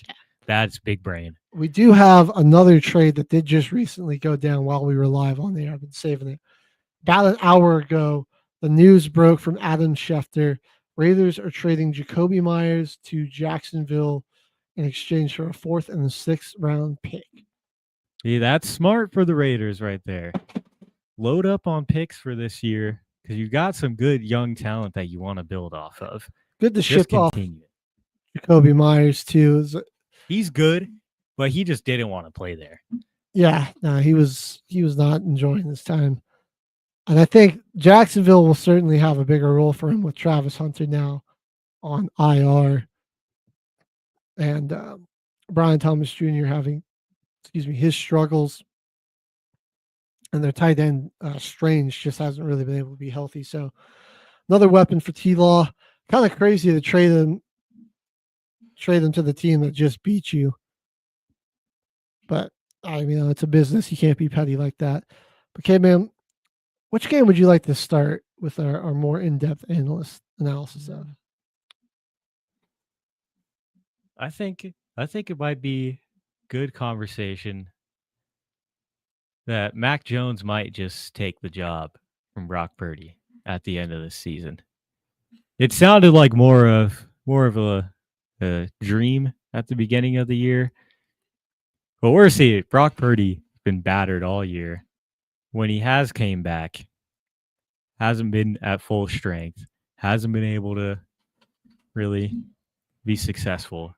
But Mac Jones comes out, you just need to give the guy a couple bananas and have him hand it off to CMC 28 times. Dude, He's been managing this team and running the offense, though. I mean, he's putting up some good numbers. I mean, his completion percentage is usually pretty good every week. Hasn't been turning the ball over a bunch. I mean, he's 1,800 yards, 10 touchdowns to 5 picks this year. I mean, things have looked all right with Squishy. I'll say that Squishy Mac is what I call him. And I mean, yeah, despite all the injuries to the offense and the defense, they just keep finding ways to win these football games. The big part is I think Christian McCaffrey is healthy. That makes a world of difference. Yeah, he's going crazy for him. 28 carries, 5 receptions. 2 touchdowns, 1 on the ground, 1 through the air. I mean, he's basically their leading receiver and their leading rusher every week. Good to see them getting Brian Robinson involved a little bit more. Only 5 carries for 53 yards, but it does take a little pressure off of C-Mac, albeit not a ton there. And yeah, like the Giants made this look a little closer late. Jackson Dart tossed 2 touchdowns, got another one with his legs. But the young QB, he's going to be a good player in this league, but man, he's just doing it with like nobody else. Yeah, he can only do so much throwing the passes to Gunnar Olszewski. He's got Evan Neal out there blocking for him with Devin Singleton and Tyrone Tracy as his backs. His top targets are Wandale Robinson, Darius Slayton, and Theo Johnson. And we're like Gunnar Olszewski's a special teamer out there catching touchdowns. That's only because their other tight end, Daniels, went into the concussion protocol. Oh, Daniel Bellinger? Yeah, Bellinger. Bellinger. I mean, that's not like that's a big upgrade over Theo Johnson. Yeah, seriously though. Like they're that's least that's their out. defense is stacked, but they just can't sign a guy to their offense worth a damn. Right, it's like Daniel Bellinger or Theo Johnson. It's like, oh, so lemon or lime. Yeah, I'd actually rather throw it to Gunnar Olszewski. Same thing, all right in small doses, but too much of it and just kind of get a pained look on your face. All right, another big thing, Niners were great at the ball control in this one. And despite all these injuries on defense, they're just finding a way to limit offenses just enough to give their defense their offense a chance to score. I still think we're going to see a move from them. I know they got Keon White off of what's their face, Patriots. But I think before this trade deadline ends, they're going to make one more move. They definitely got to do something though. They gotta find a way to add some more depth to this roster at the end of the season. If they want to try and make a push for the division, they definitely need healthy players.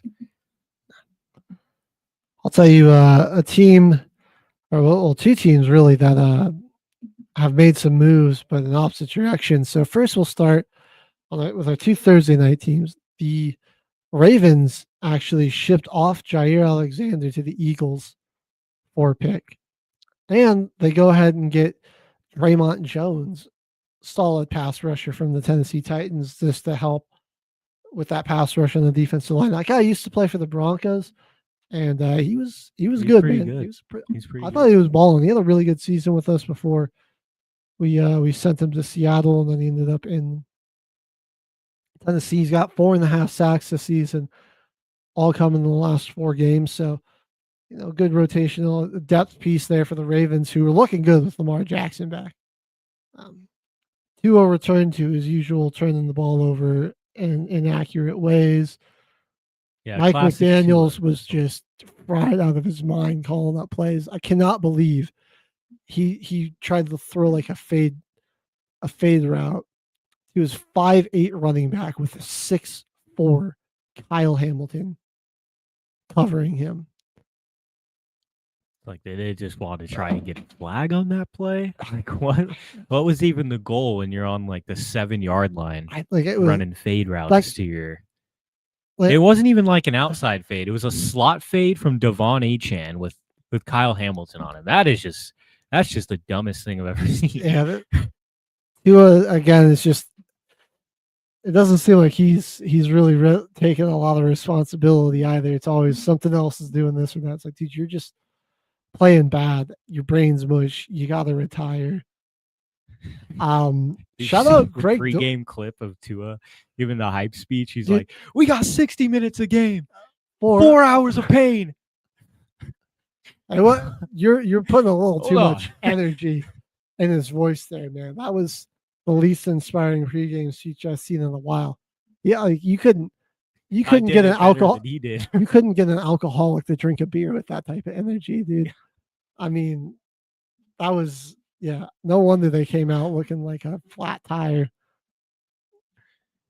Because like the Ravens just kept getting like short fields. They like obviously a pick that set them up in a good position. There was a fumble, 2 fumbles lost as well. So like Miami really had the ball almost as much as Baltimore did, and did put up like, nearly put up exactly as many yards as them, and somehow only comes out with 6 points. And that's Lamar Jackson, man. Ravens got him back. The Steelers looks normal again. Like the Steelers don't have that big of a lead on the division. The Bengals are dropping games. I mean, he gets right back in there, 4 touchdowns, and 2, on 18 of 23 passing, not a ton of yards, but again, the short fields, no turnovers, 92 QBR. Derrick Henry runs for $119. First week back, and he was dropping dimes. Yeah. I mean, the Ravens might be back, man. It's crazy. They look dead in the water. It looked like that the Steelers were going to run away with that division. They dropped a couple of games in a row. Finally get a win this week, but I mean, Baltimore is now you're constantly looking over your shoulder. Lamar stays healthy the rest of the year. I mean, he was on track for an MVP type season before he got hurt. He might still be able to put up the numbers to do it despite missing 4 games. Because like he missed 4 games and he still has 1,073 passing yards and 14 touchdowns. It's only 1 interception. So, I mean, he's 12th in the league in passing touchdowns. He's sort of near the bottom in rushing yards. He's 30th in passing yards. He's 30th. But then you factor in all the rushing yards that he can get. And like, let me see what he's up to this season. Up to only 180 and 1 touchdown, but he can definitely get more. So I'm not even going to rule Lamar out for MVP he's going to have to ball out. I mean, every game is almost like a must win for the Ravens at this point. Yeah. But they're through the tougher part of their schedule, which is the rest of thing. it does get easier. Like the Dolphins, I know they're looking to trade more than just Jalen Phillips. We'll get to that trade in just a minute. But Baltimore's schedule, if you look at it, and they've got the Vikings this week, who they've kind of been very all over the place. Like they looked good against the Ravens, or not the Lions this week, but they were getting gashed the past 2 weeks by the Chargers and Philly. So we'll see what type of Vikings team we got. Then you got the Browns, the Jets, the Bengals, the Steelers, the Bengals. It's a little tough 3-game final stretch with the Pats, the Packers, and the Steelers. But a healthy Lamar, good chance they could win all of those games. It really is. And even so, even if they just drop 2 more of those, so they might drop one against the Steelers. Yes, Packers or the splitting with Patriots, Steelers they might is- lose too. I think they go like 1-1 in that stretch. And you're still looking at a 10-7 team. Yeah. Maybe a wild card. What's the Steelers record going to look like? I mean, they're 6-3 now. What are they? Oh, they're 5-3 now. 5-3. That's right. But what's their record going to look like at the end of the season? Like, are they going to have their usual late in the year collapse, open the door for Baltimore to come in and win that division outright, get a home playoff game? Even the Ravens as a wild card team that's got to go to your stadium. I don't want to play that team. Not somebody you want to see in the first round. No way. Oh, boom. We just got another Chef D-bomb dropping. There we go. The Colts are trading 2 first-round picks to the Jets for cornerback Sauce Gardner. What? That's wow. A lot for Sauce, but that does make that secondary even better. Even better. I know he's fallen off a bit, but he's still a pretty good CB. I think he's still arguably a top 12, maybe top 10. They could still use him out on the boundary for sure. Yeah, and I mean, I'm gonna give the Colts a B, not C plus for that because I don't like giving up 2 firsts for him. Crazy. Is I feel like they could have just kept one of that first. We'll see if we got any more for that. But yeah, I gotta just pull up the Colts depth chart here because I know they got Cam Bynum and forgetting the other cornerback's name. Adding to an already pretty deep roster. Well, and right now Travarius Ward's on IR, but they're waiting to get him back.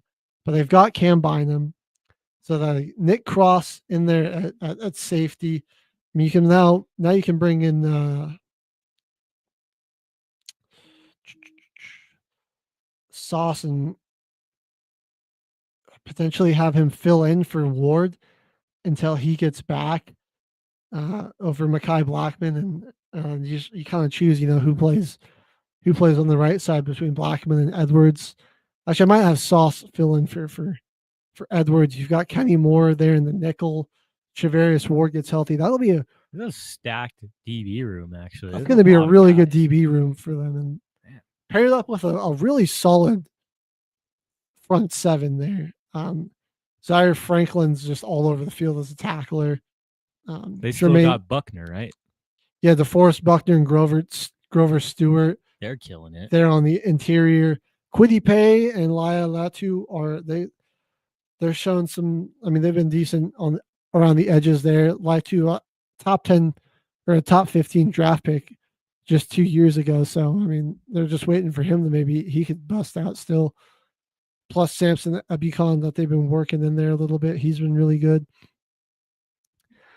So it's a bit steep, but I do think it makes that Colts defense really good. It'll help them kind of weather the storm until Travarius Ward gets back. And then when Ward's back, I mean, that's going to be Kenny Moore in the slot, Sauce and Ward on the outside.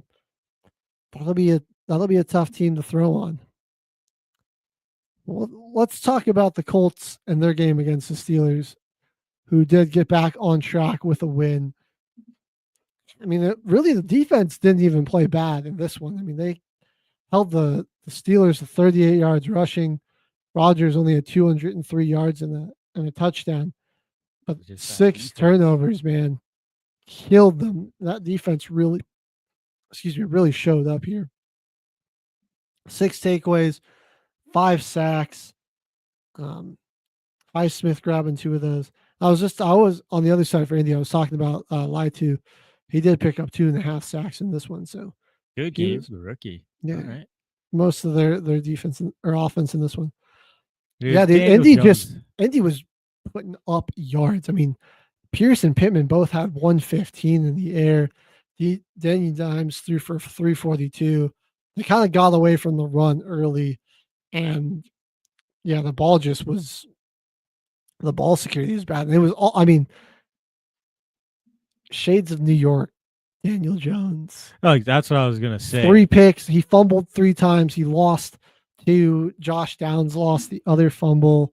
When you pressure Daniel Jones, turnovers and mistakes happen.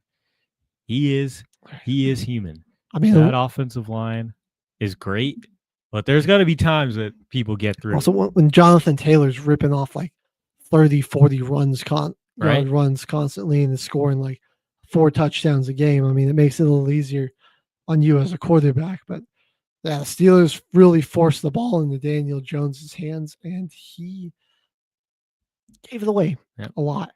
The offense of Indianapolis has been doing an amazing job at taking some of the pressure off of his back with their skill positions. And just the whole entire team isn't going to have to be carried by Daniel Jones.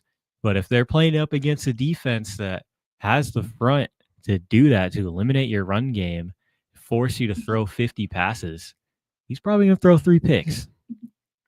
And so the Steelers, you got all the takeaways, which you like, you'll hang your hat on. But again, you still gave up a lot of yardage, which definitely still has to concern you if all those takeaways aren't there. And the offense wasn't all too explosive. So we'll see if this is an outlier game for the Steelers defense, or if this is them finally just took them longer to kind of come into form here. But that was the big takeaway in this one. I mean, it was like if Indy could have just protected the ball, I think they probably could have won this game pretty easily. But they got really sloppy with it. And Pittsburgh, despite the 6 takeaways, only winning this game by 7. Which, I mean, like, you like to take the ball away 6 times. You'd think you'd convert on those opportunities more and score or win the game by more. So, not quite ready to hit the panic button with Indy. Could have just been, bad day from the offensive line. And I'm not sure if it's an outlier type of game for both teams. We haven't really seen this from either squad. So, for Indy, you're looking to not repeat this, and for Pittsburgh, you're trying to find a way to keep this going. Yeah, keep that momentum going. Well, Caveman, we might as well go on to your Saints because they are the next team to make a trade. Just hit my line. Who did we get rid of? Rashid Shaheed is going to the Seahawks. Oh, so that explosive Seattle offense just got another a huge deep threat. Oh, I'm getting him in fantasy, dude. The Sam Darnold MVP candidacy. It's gonna keep on rising. The stock is up, man. What did we get back in return for our boy Shaheed? Because it sucks that the only guy that's had some quality is gone. Schefter just broke the news. It doesn't appear that there's the details of the trade. Not the full details yet. Yet. But Shaheed going to the Seahawks. I mean, in this game, the Rams looked like a contender, and the Saints looked like the worst team in the NFL.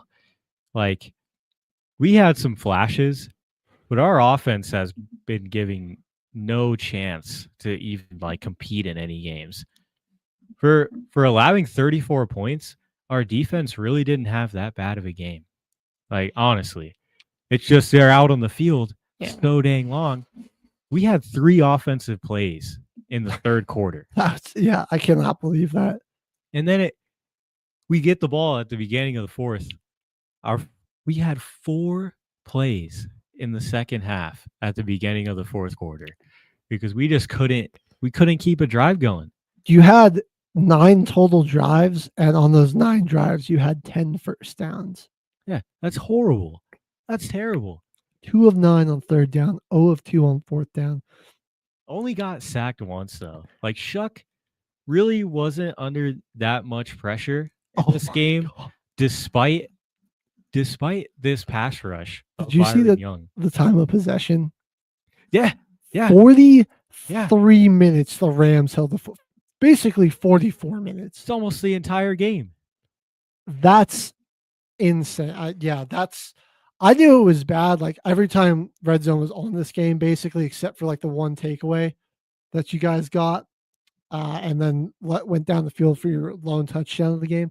That was, I think, the only time I can even remember the Saints offense being on the field. Yeah, no, it was all Rams. It was all Rams. 438 yards to 228 total yards.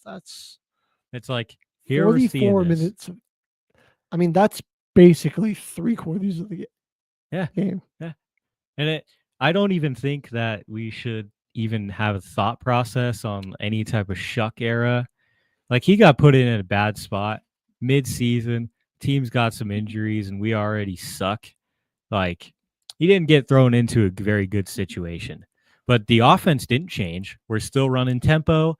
We're still hardly getting anything on the ground from our running backs. So you are going to be using your arm, kid. Like, we came out, and this is arguably worse than Spencer Rattler. I mean, I give it 2 quarters in the next game before we see another QB change. Right. And then a quarterback will be drafted by New Orleans at the end of the season because the last 3 weeks of just ugly turnovers and having absolutely no offense. Like, I'm sorry, but the fact that Alvin Kamara didn't want to be traded, threatened to retire if he didn't want to be traded. Hey, man, you can punch me in the face outside of a nightclub. You haven't had more than 50 yards in 5 weeks. I get it. Your only game where you had more than 50 was off 21 carries. So again, that's not even that great. New Orleans is just completely void of an identity offensively. No. And it's come out and it's like, oh, we're gonna run quick game, we're gonna run tempo. So our young QB, we're gonna keep the defense in the same formation. We're not gonna allow them to change up their look on our young quarterbacks too much, and then we can't even execute a simple play. Yeah, we'll get to 3rd and 6 and not have any routes go to the first down marker. In this game, it was a little different, like an insane pass rush from LA and just a young quarterback. I mean, I didn't really expect this guy to have a great game at all. Nobody was thinking in the back of their mind, oh, what if Tyler Shuck comes out and just goes crazy on the Rams? Like, that was never a thought in anyone's mind. It's never a thought in anyone's mind for old Tyler Shuck to come out and have a good game in this one, even though it is a first start. Like, oh man, I'm just looking at who we're going to be picking in the draft. Yeah, we'll see. Chambliss, Mendoza, Manning. Who are the Saints going to pick in the first round? Dude, I'm looking at NFL MVP odds because I just want to flip it over to the Rams. This team is like, when they're fully healthy. I mean, Kupp and Adams, that duo, not Kupp, Puka and Adams, that duo is so hard to stop. Matthew Stafford, at 37 years old, still playing some of the best football in the league. I'm looking at some of these MVP candidates. They got Josh Allen at number 1, then Drake May, then Mahomes. This is on ESPN, according to ESPN Bet. Matthew Stafford at 4. I'm sorry, but like, Josh Allen at 1 still, like, what are we doing, dog? That doesn't even make any sense. May and Mahomes, have been electric this season for the most part. But I even like Mahomes has had some struggles in these games.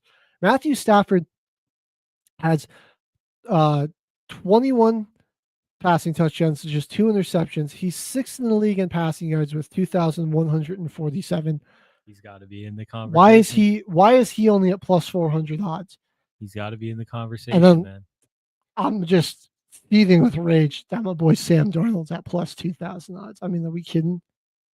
After that, him and Justin Herbert are both down there at plus 2,000 odds. Josh Allen's plus 175. I mean, what are these MVP voters? Like, who are these people, man? I'm sorry. It's funny. After all the rumors that went out about the Saints, I watched his post-game interview with the Rams, and I knew he was gone.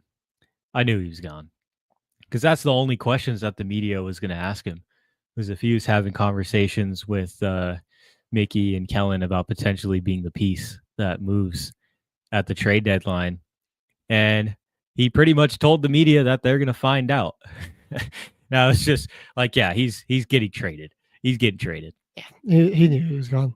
It sucks. But it adds another serious weapon to the NFC West. My last little note on the Rams, also when they can run the ball with Corum and Kyrie they're Williams, dangerous, man. Like the way they can just completely control the ball. I get it was against the Saints defense, but I mean even in an NFL game against like the worst NFL team, to have the ball for almost 3/4 of the game, it's impossible. Is insanely good. So if they can do that, never happens. I mean, if you can get like 50% of the way to what you did against the Saints against other teams, Rams are going to be a tough squad to beat. We'll cap it off with our NFC West because the Seahawks are also looking like a tough team to beat. Mike McDonald, aside from that game against Tampa, this defense has been insane. They're on top of it, dude. They have such a good defensive line, dude. Byron Murphy and Leonard Williams there in the middle are just monsters, dude. They're monsters. The like Tariq Woolen on the outside, locking down corners, and Sam Darnold. Again, dude, the run game has been pretty crap for Seattle. Like, if you give me just a second, I can pull up the rushing numbers for the Seahawks offense. I promise you, it's not very pretty. Let me flip that the other side. So we're looking, Seattle is 1, 2, 3, 4, 5, 6, 7. They're the 9th worst rushing offense in the NFL. They've only run for about 831 yards this year, or 103.9 per game. Not terrible, but when you look at some of the other top teams here in the league that are averaging, 161 from Buffalo, Bears are averaging 144. Other good teams like the Broncos are 133, Colts are averaging 125. It's a pretty big drop off just in terms of average there. And all these teams are right around 1,200 yards rushing. And despite all that, the man Sam Darnold, with a really limited rushing attack, has thrown for 2,084 yards. So he's just behind Stafford for 16 touchdowns, 5 interceptions. That's pretty good there, too. He's got to be in the freaking MVP conversation. I think a little bit better than plus 2,000, man. Way better than plus 2,000.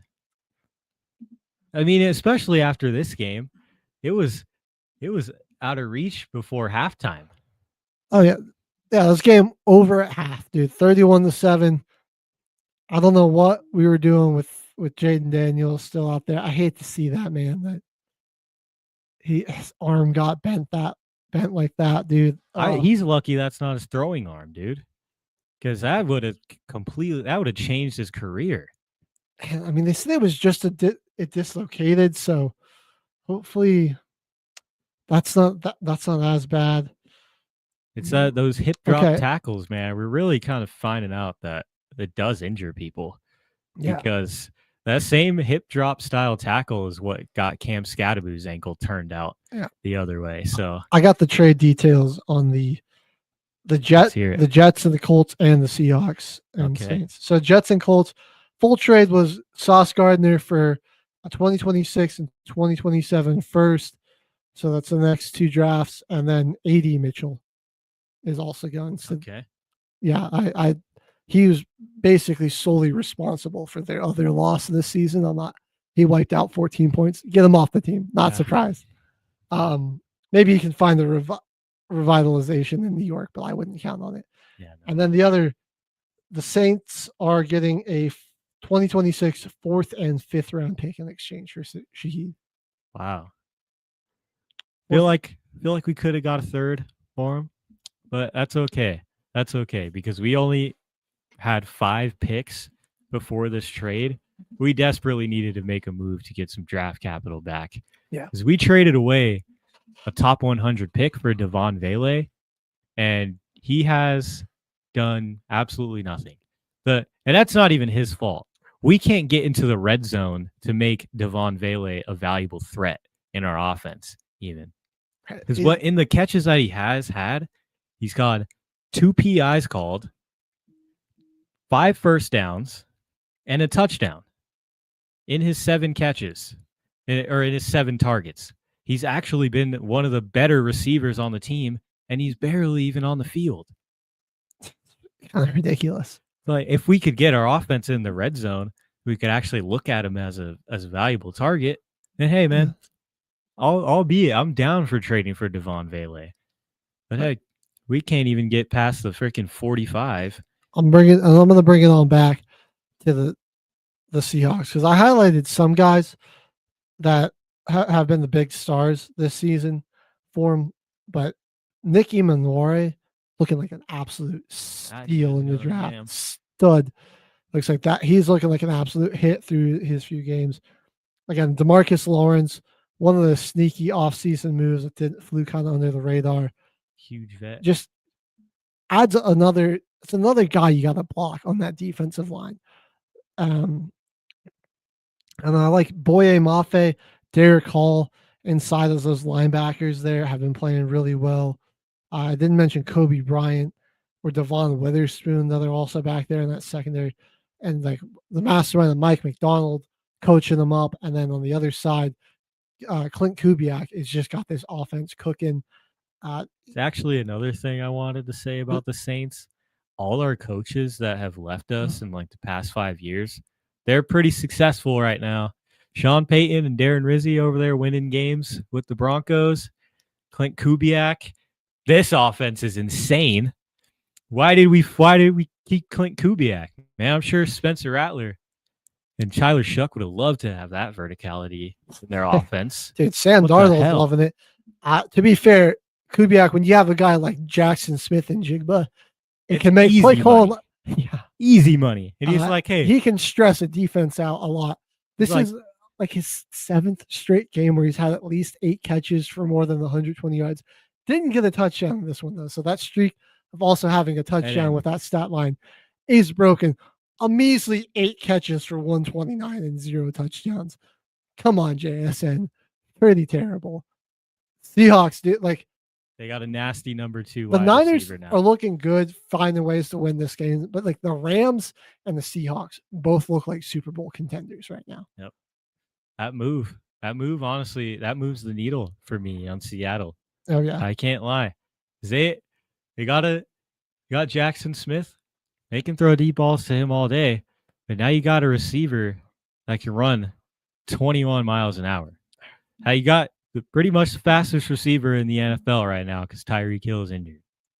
So and honestly, they're and like much more of a threat. He can go up and high point the ball. He's such a great route runner. He's got great speed, great hands. He's so lethal in the open field. Dude's been the best receiver. Like through 9 games, he's the best receiver in the league, right? Easily. Like we can still have the debate of who, is the best, but just this season alone, he's been the best.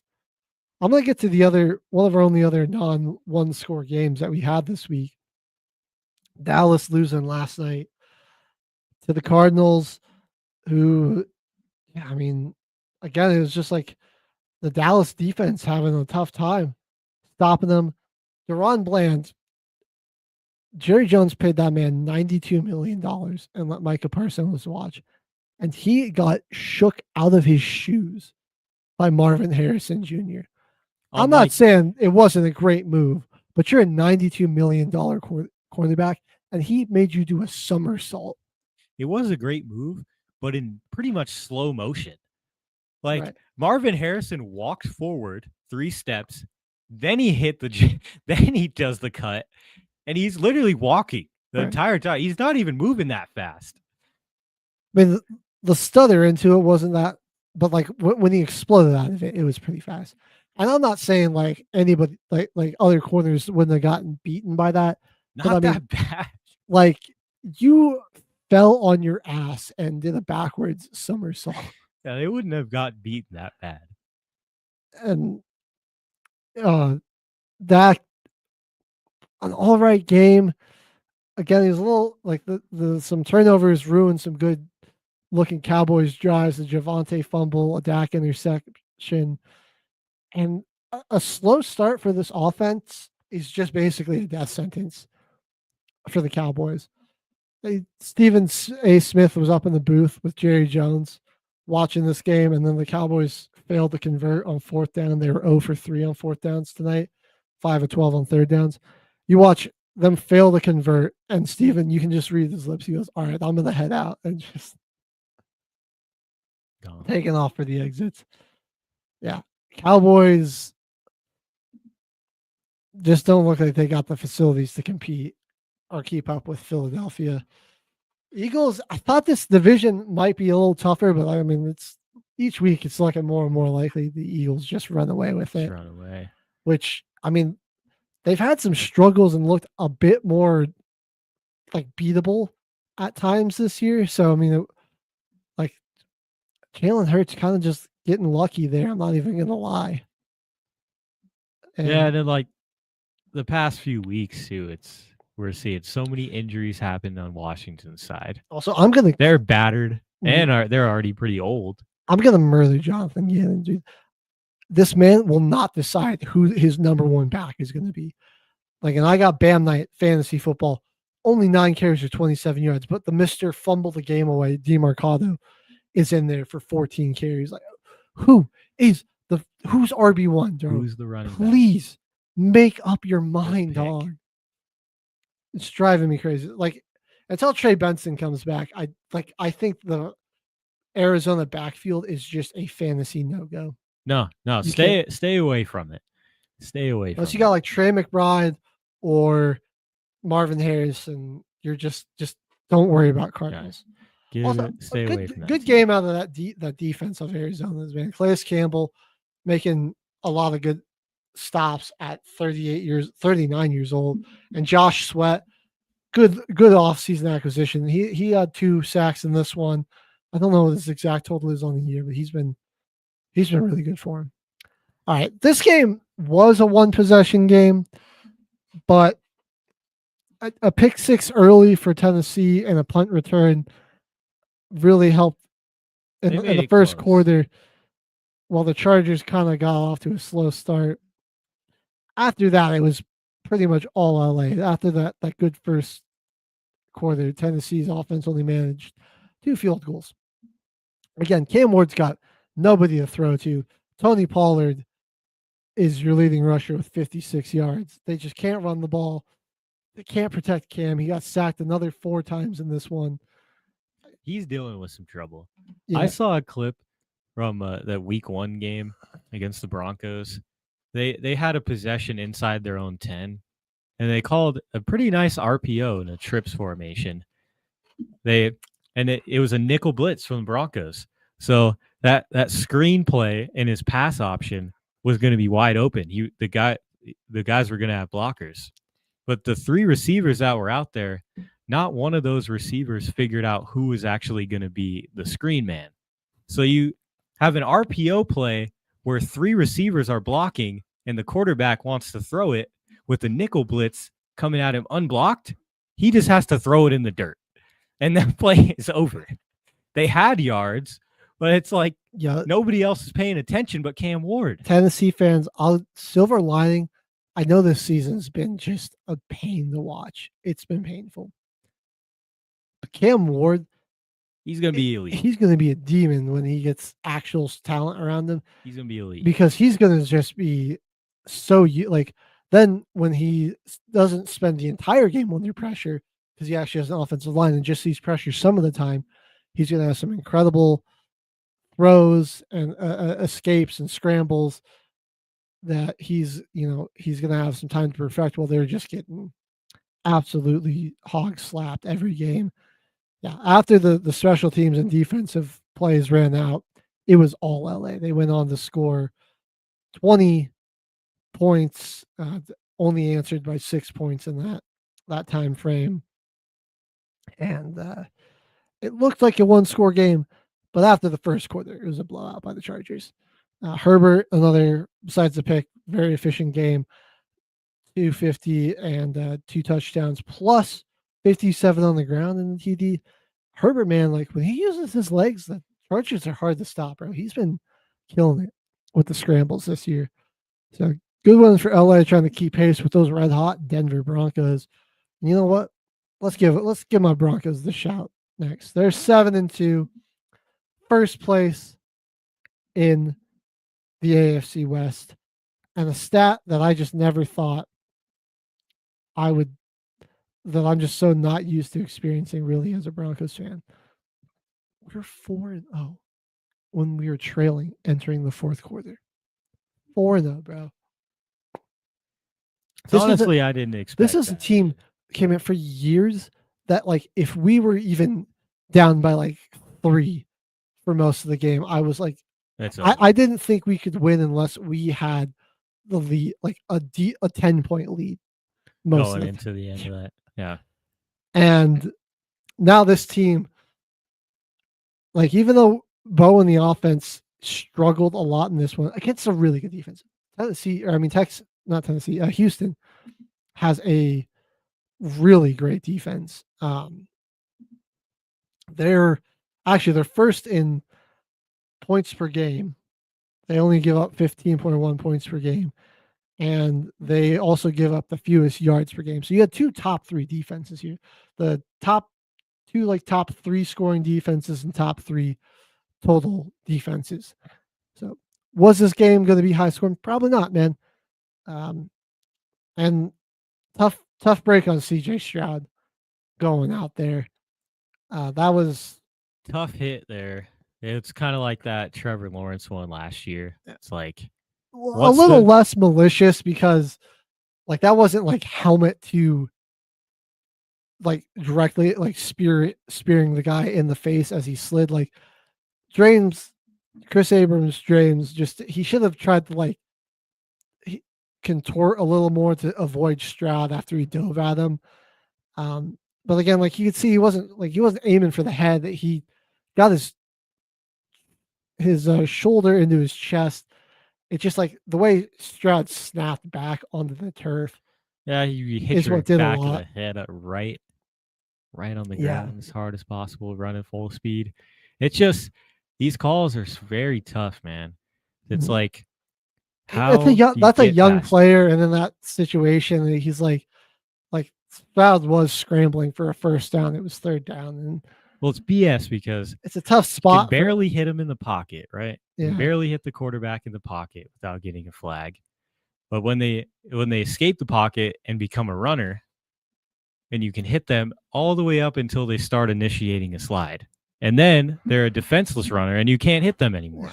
So you really only have these very slight windows where you can actually hit the quarterback. And it makes these tic-tac calls like worse and worse every time because somebody's running at him full speed and his job is to hit him with his body and make the tackle. Right. And you can see, like, sometimes there does seem to be malicious intent, but like this one, again, he tried to move away. Right. He just going full didn't speed. do a great job of avoiding him after he slid.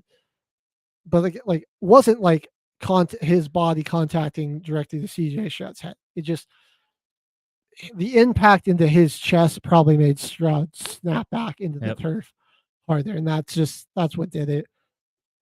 He seemed pretty, like, broken up about it too. Like, he didn't, like, it wasn't like he got up,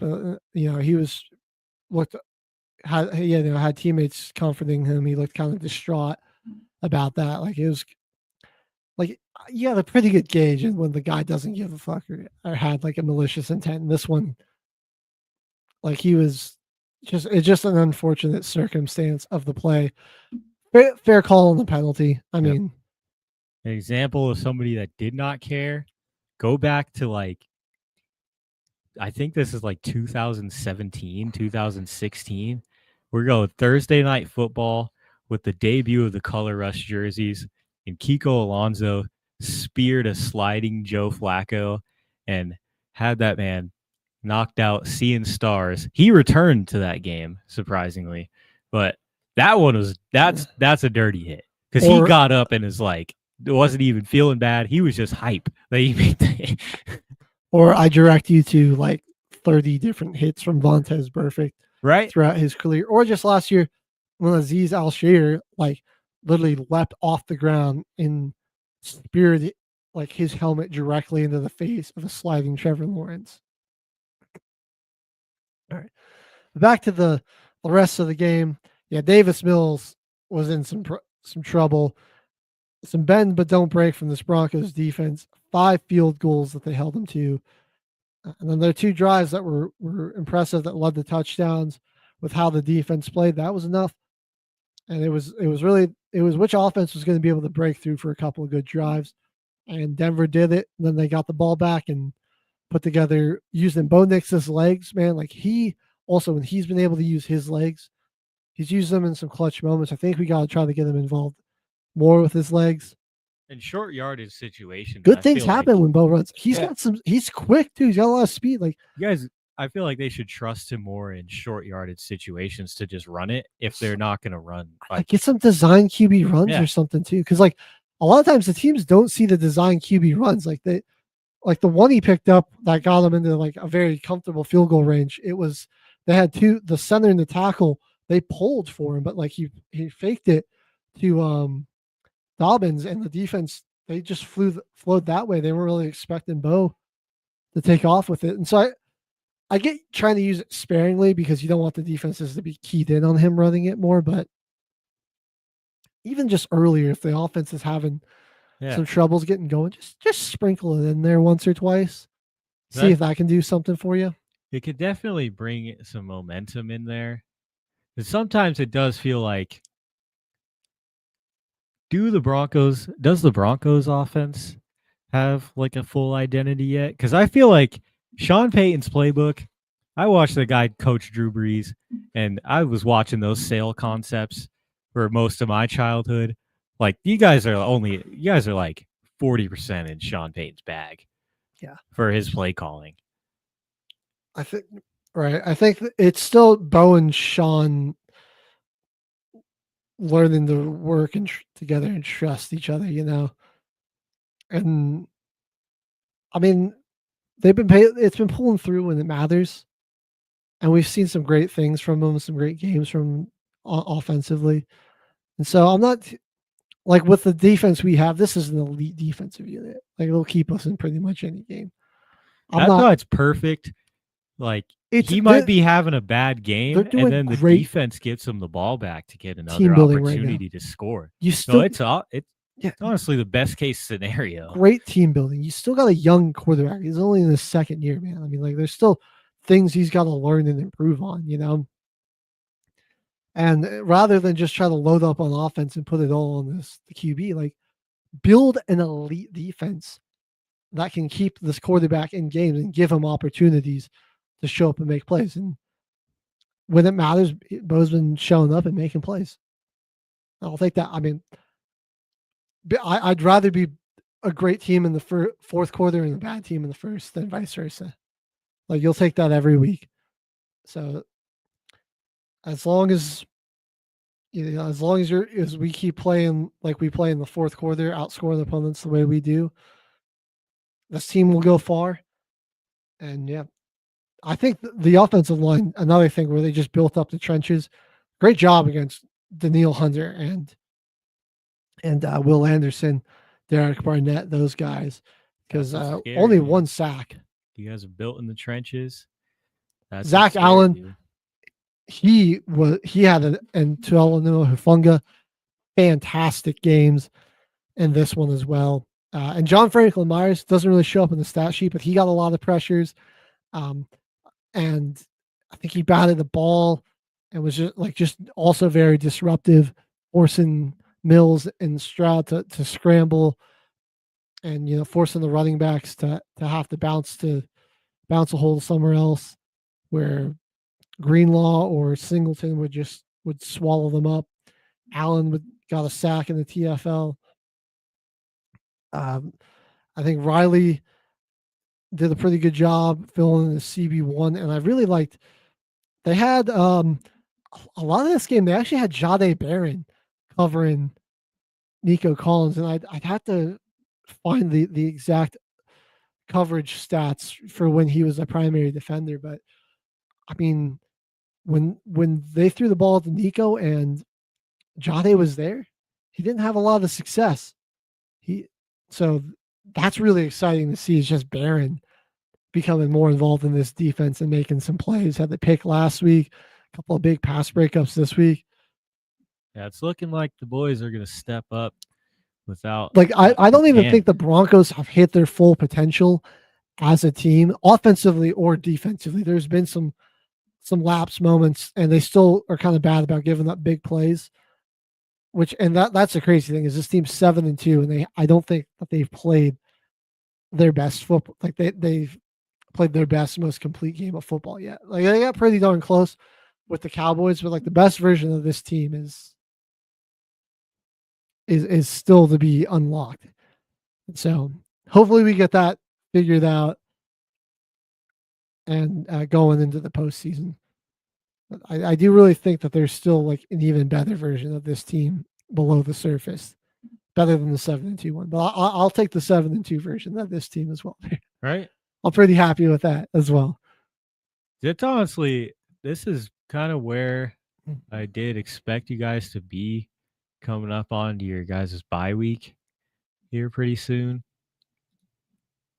It's just, I didn't expect the offense to have as slow of a start. I thought you guys were just going to be in full swing with all those ads. And got Evan Ingram, said he was going to be the Joker. I think the Joker might be RJ Harvey now. As we move on through this season. Or another trade actually got for you. So the Browns have traded Joe Schroyenka, defensive end, and the 7th round pick to the Bears in exchange for a 6th round pick. So Chicago lost Deo Adengbo to a season-ending Achilles injury and has potentially added a replacement to a very good defensive front that they got there. So keeping the depth of that defensive line, getting Joe Schroyenka. Pretty good pickup. I will say, Jimmy, I want you to cover your ears now. We're going to go and talk about the Panthers, who dominated Green Bay on the ground and also defensively. Bryce Young, just, you're not going to like this. He threw for 102 yards in this game. And they won? Yeah. Because they had 163 yards on the ground. And despite that helped them control the ball a lot. I think with Green Bay, I mean, it was pretty even on the time of possession, but like Green Bay just had an interception and a fumble that hurt them. And I mean, this Panthers defense has got some dogs on it, dude. Like the Panthers are honestly not a bad team. I think they're fairly good in the trenches. J.C. Horn, such an elite corner. They're smart with their zone. Derek they want Brown, to keep everything in front of them. Right. They're limiting those big play opportunities. They're really willing to come up and tackle you. Some bend don't break philosophy. Christian Roseboom had his best game, the new free agent acquisition, 15 tackles in this one. And yeah, dude, I like not like necessarily like superstar names, but just some like solid, like guys that are really well-rounded players. Tershawn Wharton, Roseboom, as I mentioned, the rookie Nick Scorton, but Derek Brown has been is having one of his best seasons as a pro. DJ Wanham is a solid defensive lineman. So that's really where it starts. Is they're able to limit you fairly well on the ground, and then they keep everything in those front zone of schemes that they got. Yeah, they do a good job of really preventing the big play. And yeah, they finally did the right thing where they just gave Rico Dowdle the ball. Like, I'm sorry, Chuba, getting you involved was really hurting the run game. Rico, dude, as this game went on, dude, he just like he's perfect for this Panthers team because they just want to get you into a rock fight, a defensive struggle, and then pound the ball with Rico. And he's just going to chip away and wear you down as this game goes on. And he did that to Green Bay. Finished with 130 and 2 touchdowns. Yeah.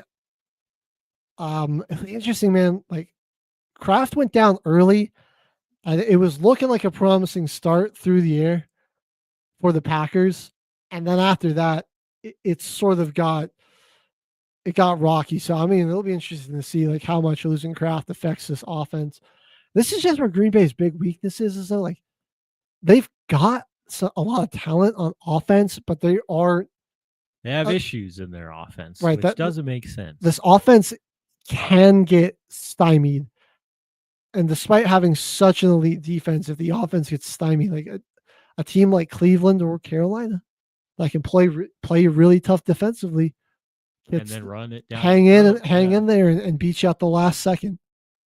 And I think a big thing was just like Green Bay, like they weren't able to get into a rhythm, you know. Like it's a very they want to have, I think, a pretty sizable lead in time of possession and have that offense out there, you know, maybe 8 to 10 minutes more than the other team. When they do that, they look unstoppable because they get that rhythm going.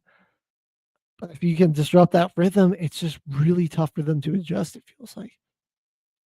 There are some broken down plays.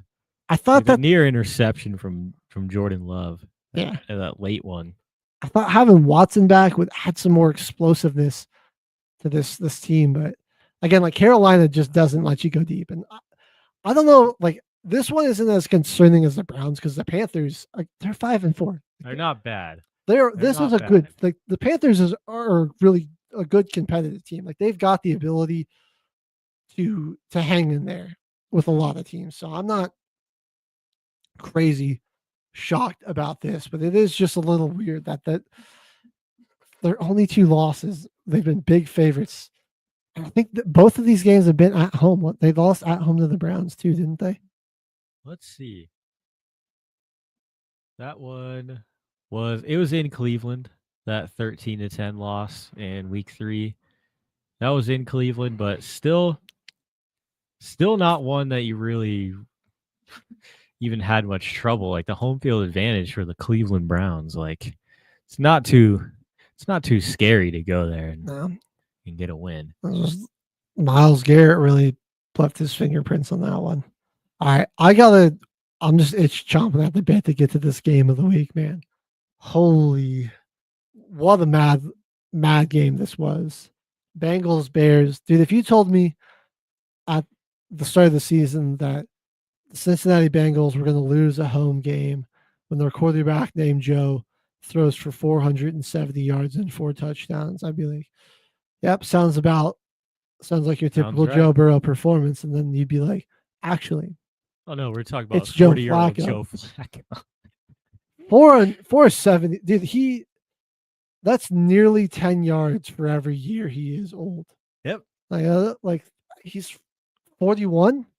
So what you're probably looking at roughly random mass around like 8 point something yards per year on his age. He's got 11 touchdowns, and I'm pretty sure 2 picks with the Bengals. Yeah, he did throw his first 2 picks with the mean, Bengals in this one. Because that's insane. Credit to this Bears defense. They got a good defense here. They also forced him to fumble the ball. I mean, like despite that, they were trailing, and they scored 15 points in like the span in like less than 2 minutes. Drives down, gets a touchdown, and then they get the onside kick, drives them down again, gets the go-ahead touchdown. And you're thinking, oh, like they're somehow going to have a chance, you know, despite Chicago. No, they didn't return the one in this one, but was it a pick 6? No, I think this is all just offensive touchdowns. Yeah, it was all offensive touchdowns. I mean, like despite Monangai running for 176, I mean, he just had his way with them. And Caleb, dude, this is going to hurt Packers fans to hear too. Caleb Williams had 22 receiving yards and a touchdown. And the Packers' first round rookie wide receiver, Matthew Golden, had 0 yards and 0 catches. So they were pulling all the stops out of the bag. Ben Johnson dude, was in his bag. This is what we were expecting to see from the Bears with Ben Johnson against the worst defense in the league, or tied for the worst, to be fair. But Caleb also killing them with his legs. Whoever Britton Brown is, that just filled me with rage. And then also one of the most Bengals things ever, where DJ Moore gets marked out at the 1, but he loses the football. And you challenge that, and you're like, no, that's a fumble out of the back of the end zone, our ball. And they're like, all right, after reviewing this, DJ Moore broke the plane, so it's a touchdown, Chicago. And so you just went from, at least you had him stopped at the 1, you had a chance to get a stop, to challenge it for no reason, to giving them a touchdown. And so now you're out of the timeout and the challenge and down another 6 points. I think the scariest thing, though, for this team in Cincinnati is what's going down in the locker room. That post-game interview from Chase Brown, offensive players usually don't call out the other side of the football, man. It's usually just Chase Brown, too. There were other guys. It's not I wouldn't be surprised if there was a fight in that locker room, dude. I would not be surprised. Yossi Vosh, I think, definitely said something I would not be surprised if there's an all-out fight in that locker room, like a brawl between the offense and the defense. This is the thing that makes if that's how Cincinnati in the Joe Burrow era kind of collapses, will they ever be able to get back to that spot? Because the saying is that an empire that falls from external forces can be resurrected, but an empire that crumbles from within is dead forever. And they already are crumbling from within. You got your running back telling your defense to just finish the effing game. Not even really the offense's leader. I can't blame the offense, dude. Chase Brown didn't really do anything, but Flacco, despite the 2 picks, got them when it mattered the most, threw for 130-something yards and 2 touchdowns in the fourth quarter. T. Higgins caught 7 balls for 121 and 2 touchdowns. Chase had 6 for 111. Yossi Vosh, he got the game go-ahead touchdown. Noah Fant caught one. All you had to do is keep him out of field goal range. There was 20 seconds left, and then nobody wanted to tackle Colston Loveland. Why aren't we wrapping up there is what I don't get. He bounced off 3 people. Right, 3 guys all just lower the shoulder to knock him down. It's a tight end. Okay, I get it if maybe it's Alameda Zacchaeus or something coming off the middle, but you're going to go with the try to knock over with my shoulder the 6'6", 241-pound tight end. We're really losing our heads on that defense, guys. What? The fact that they even completed that pass. Wrap up. What are you doing? With four guys surrounding him, he's able to break that off for a touchdown. Breakout game for the rookie tight end too. I'm excited about this kid. Games like this, 6 catches, 118, 2 touchdowns. I can see him having a number of games like this, man. It took him a while to get involved, but with Cole Kmet injured, they just had Cole Kmet getting injured was the best thing to happen. A great thing for offense. Right. I think think Johnson. I didn't think Ben Johnson realized that Colston Loveland is going to be much better for him vertically. Because I get Kmet's the vet and everything. Probably does more, is better with the blocking schemes and everything. But we've seen his receiving numbers throughout his career. It hasn't been there. And again, this is a 6'6", 241-pound tight end that can run a 4.40. Yeah, he's fast. Let's get this dude the football. Get him the ball. And it worked out. Though, why not wrap up? That had to have been the funniest ending to a game, just because it's the most Bengals way to finish it. And if it happened the other way, that's the most Bears way to end a game. Right. Just allowing that. Nobody could wrap up. In an off game for a usually really good Bears defense. So yeah, and I don't know. I'm still uncertain about Chicago. Like they're just all over the place this year, and they're being the Bears for sure. But I mean, that's during this NFL season. You have no idea who's good, and I raise you another NFC North matchup. This time between two NFC North teams.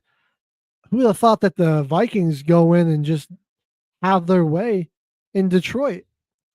This was a good week for them to get a lot of injured people back because they got some real athletes back. Van Ginkel was injured for a while. This was his first week back. He did a great job getting some pressures in off the edge and some tackles for losses. Well, this defense that had just been getting torched the past 2 weeks, and then they get the Lions, who, like the week before, like Vidal just ran right through this team. But David Montgomery and Jahmyr Gibbs get held to 65 total yards. The goofer Goff has a solid game, 284, 2 touchdowns. They did a lot through the air. Amon-Ra and Laporta both with 97. It was interesting though that they kept going with Montgomery in the backfield after that fumble. I thought Jahmyr Gibbs might have gotten more of the carries. I feel like Gibbs might have gotten banged up or something because they weren't going to him as much on the carries. They kind of got away from calling the run. Like they sort of abandoned the run, which I think they just weren't having a ton of success with it on first down, and they would want to throw it on second and third, and that was a big difference for Minnesota, who really just, when they were able to get these scoring drives, it was on the ground. McCarthy, 3 total touchdowns in this one, 2 in the air, 1 on the ground. And some big plays out of the defense. Such a confusing league. There's 3 guys in the NFL, and 3 of them are named Byron Murphy, and they're all on different teams. The Rams, Seahawks, and the Vikings all have a guy named Byron Murphy. I think they all play different positions. Yeah, one's an edge rusher, one's an outside linebacker, and then I'm pretty sure Byron Murphy Jr. He's a cornerback. Yeah, he's a corner on the Vikings. That's insane. But back to this game though. We saw Terrion Arnold make a little comeback for the Detroit defense. He was injured for a little bit. I mean, they didn't do too bad stopping this pass game. It was just Aaron Jones and Jordan Mason in the run game. It was whoever won the trenches offensively got the victory in this one because the Vikings ended up just running the ball a lot better and were able to chew some clock late after getting up 17-14 at halftime. And you look at both teams with 5 sacks. So, defensively, both squads were getting pressure on the quarterback, but Minnesota being able to run the football just worked out for their favor later in this one and just left Detroit with less time to operate, despite Detroit narrowly winning the time of possession battle.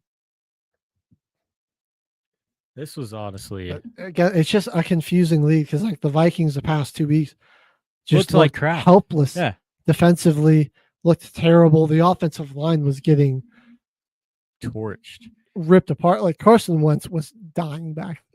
The offensive line pretty much got Carson Wentz injured for the rest of the year.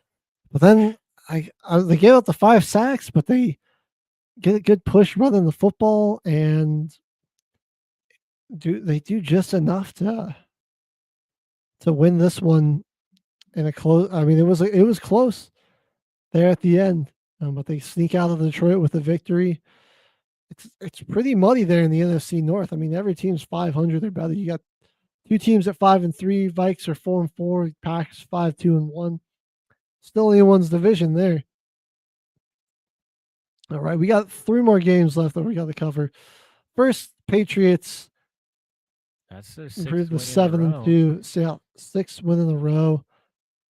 Drake London is kind of proven to be a good receiver one, though, for Atlanta. Falcons, again, so confusing. They don't really run the football all too well, but Drake London and Michael Penix have a great connection. Drake May,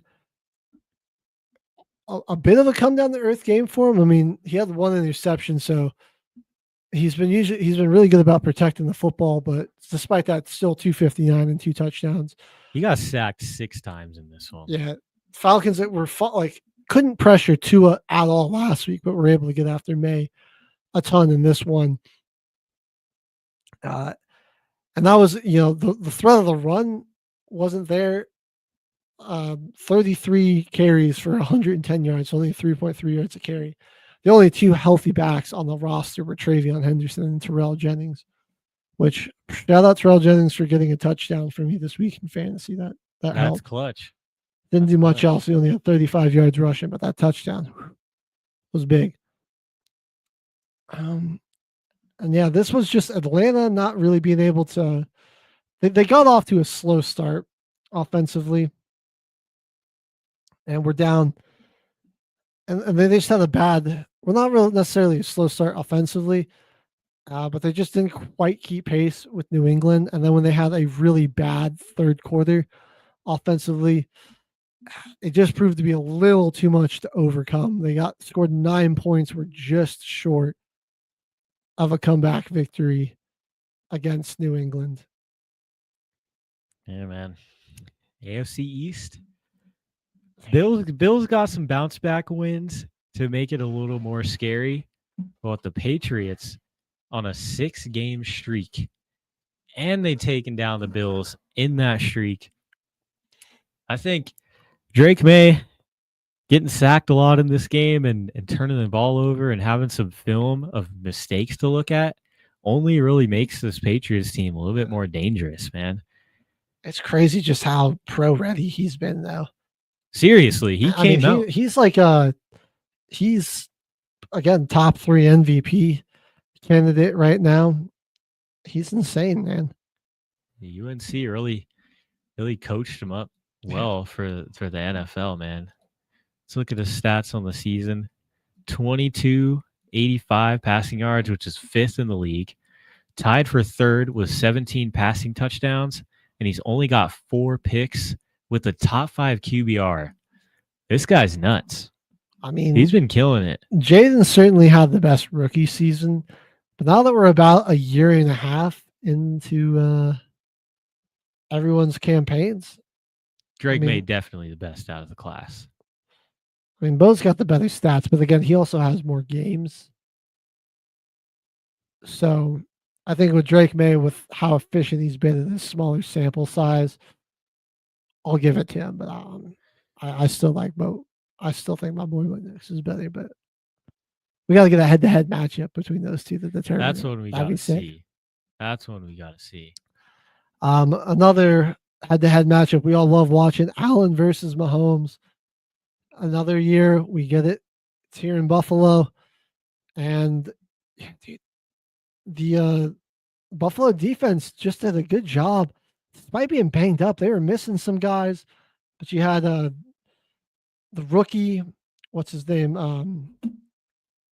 From the kid from Kentucky. Hairston, Maxwell Hairston. He was really good in this one, but Cole Bishop was all over the field. 4 pass breakups. He had 7 tackles, TFL, and it was like they went at him on 3rd or 4th down a lot, and he came through, man. A couple of big pass breakups and good old-fashioned Bills efficiency on offense. They ran for 141 yards, passed for 273. Again, the KC's lack of a run game has been hurting them a lot this year. It's just like Mahomes, definitely one of his worst games as a pro. He only had 250 yards passing. He was 15 of 34, 0 touchdowns, 1 interception. Did a really good job pressuring him in this one and not allowing him to escape the pocket and make plays with that QB spy, like we were talking about earlier, man, they really could just set the edge in that pocket and didn't really let him get to the outside. If they wanted him to make a play in the pocket, he's going to have to step up and deliver it downfield. Because, I mean, he really only has Rashee Rice. He did have that big 4th down and 17 conversion that did eventually lead to the touchdown. That play was absolutely insane. And on that play,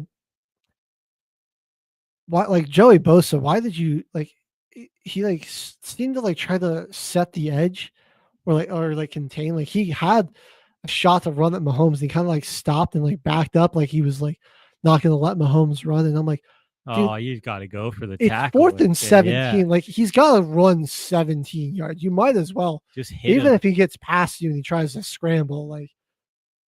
At that, it's far less likely for him to pick up 4th and 17 with his legs than with his arm. And then sure enough, he had extra time and found the guy. Guy came open. Despite all that, Buffalo holds on, gets another regular season victory against the Chiefs, which, I mean, just they got to beat them in the postseason still, but this does help, make it harder for the Chiefs to lock up home field advantage, make them play from the road. That's something that they haven't had to do a whole lot of during this little dynasty run that they've been on. Scary, man. That's scary. I got my fingers crossed that the Chargers don't charger it up for the rest of the year. Late in the season, yeah. And the Broncos and the Chargers can just go into the playoffs for the AFC West, and we don't have to worry about the Chiefs. It's probably not going to happen. It's probably not the way that it's going to go down. It's if the Broncos can win the division, if you guys, you can Broncos, see Chargers, the Colts probably win it. Down. The Bills or Patriots will either win theirs, and then Ravens could probably win theirs. So then you're looking at hopefully Steelers, potentially Jaguars or Chargers and Bills / Patriots. Yeah, looking to sneak into the postseason and just keep the Chiefs out. But I don't have a ton of faith in some of those teams to not. No, I don't have a lot of find some way to miss the postseason and let the Chiefs sneak in there. Like the Jags missing and the Chiefs getting ranked higher than them at the end of the season, being the last wild card spot. That's probably the more than likely ending to this season. Mm-hmm. Or it's one of those AFC South teams is just going to be too bad by the end of the year. They're just going to stink too much. They won't be able to get it, string enough wins at the end of the year. That does actually take us nicely, though, into our final game this week, because it was an AFC South team that has playoff aspirations, but went down to the wire in Vegas there. I think the Raiders missed Brock Bowers. 12 catches, 127 yards, and 3 touchdowns. Basically their entire offense. Makes me a little bit nervous about Broncos game because that's kind of been last year we had Surtain cover Bowers for the most part, and that worked out pretty well.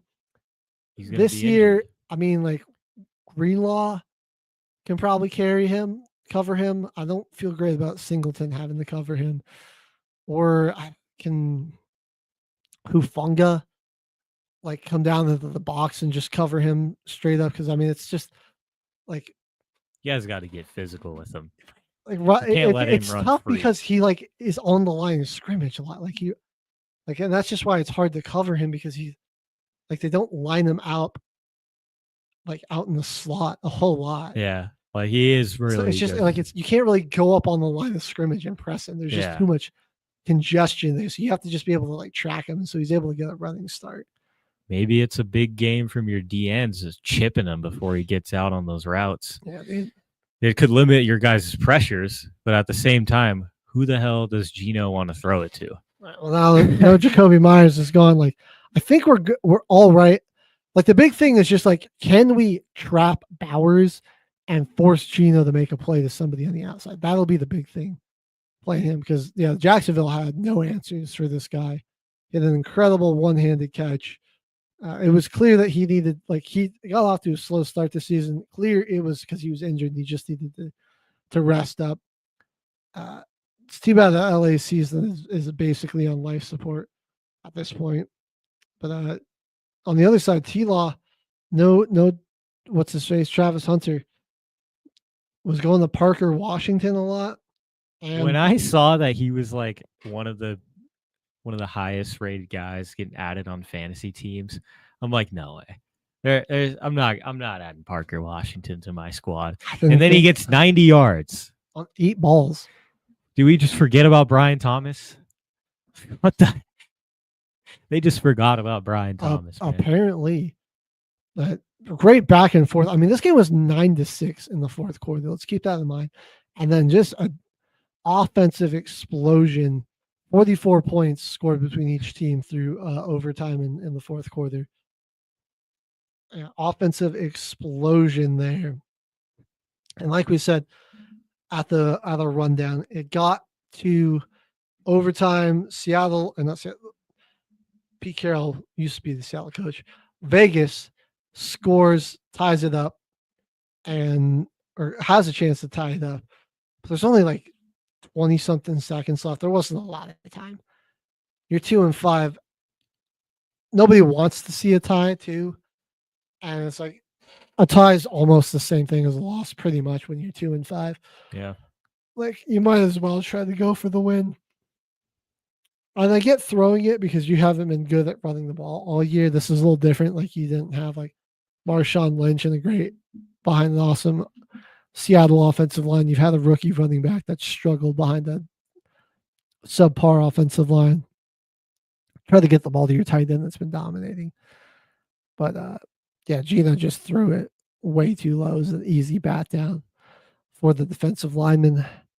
And Jacksonville picks up a much-needed win to try to keep pace in this tight wild card race. They're 5-3. We've reached noon. That's going to be the end of our show today, folks. Thanks so much for watching another edition of the Football Frenzy. Make sure you tune in tomorrow. We're going to have our World Series recap and a breakdown of all the craziness going on in the NBA season. Plus, we'll have college basketball kicking off, team builder, and pick 'em coming up as well. Caveman and HG, we're signing off until the final whistle here on Military Broadcast Radio. Justice Jackson, they captured Herman Goring alive. Tell me about him. He's the face of the Nazis. I'm going to put Goring on trial. Never escapes a hangman's noose. Very sure of yourself. No man has ever beaten me. Goring has to fall. You don't just have to win, you have to be flawless. You're walking into a trap. Knowing what we know now, would you still follow Adolf Hitler? Nuremberg, rated PG-13, starts Friday only in theaters. Ladies and gentlemen, thank you for tuning in to Military Broadcast Radio. As we wrap up today's show, we want to remind you that the podcast of today's episode will be available right after we go off the air. So if you missed any part of the show or want to listen again, be sure to check it out. And remember, we're here to support and honor our veterans. Your stories and experiences matter, and we are committed to giving you a platform to share them. That's right. We're here to give our veterans a voice. So don't forget to catch the podcast and stay connected with us. Giving our veterans a voice.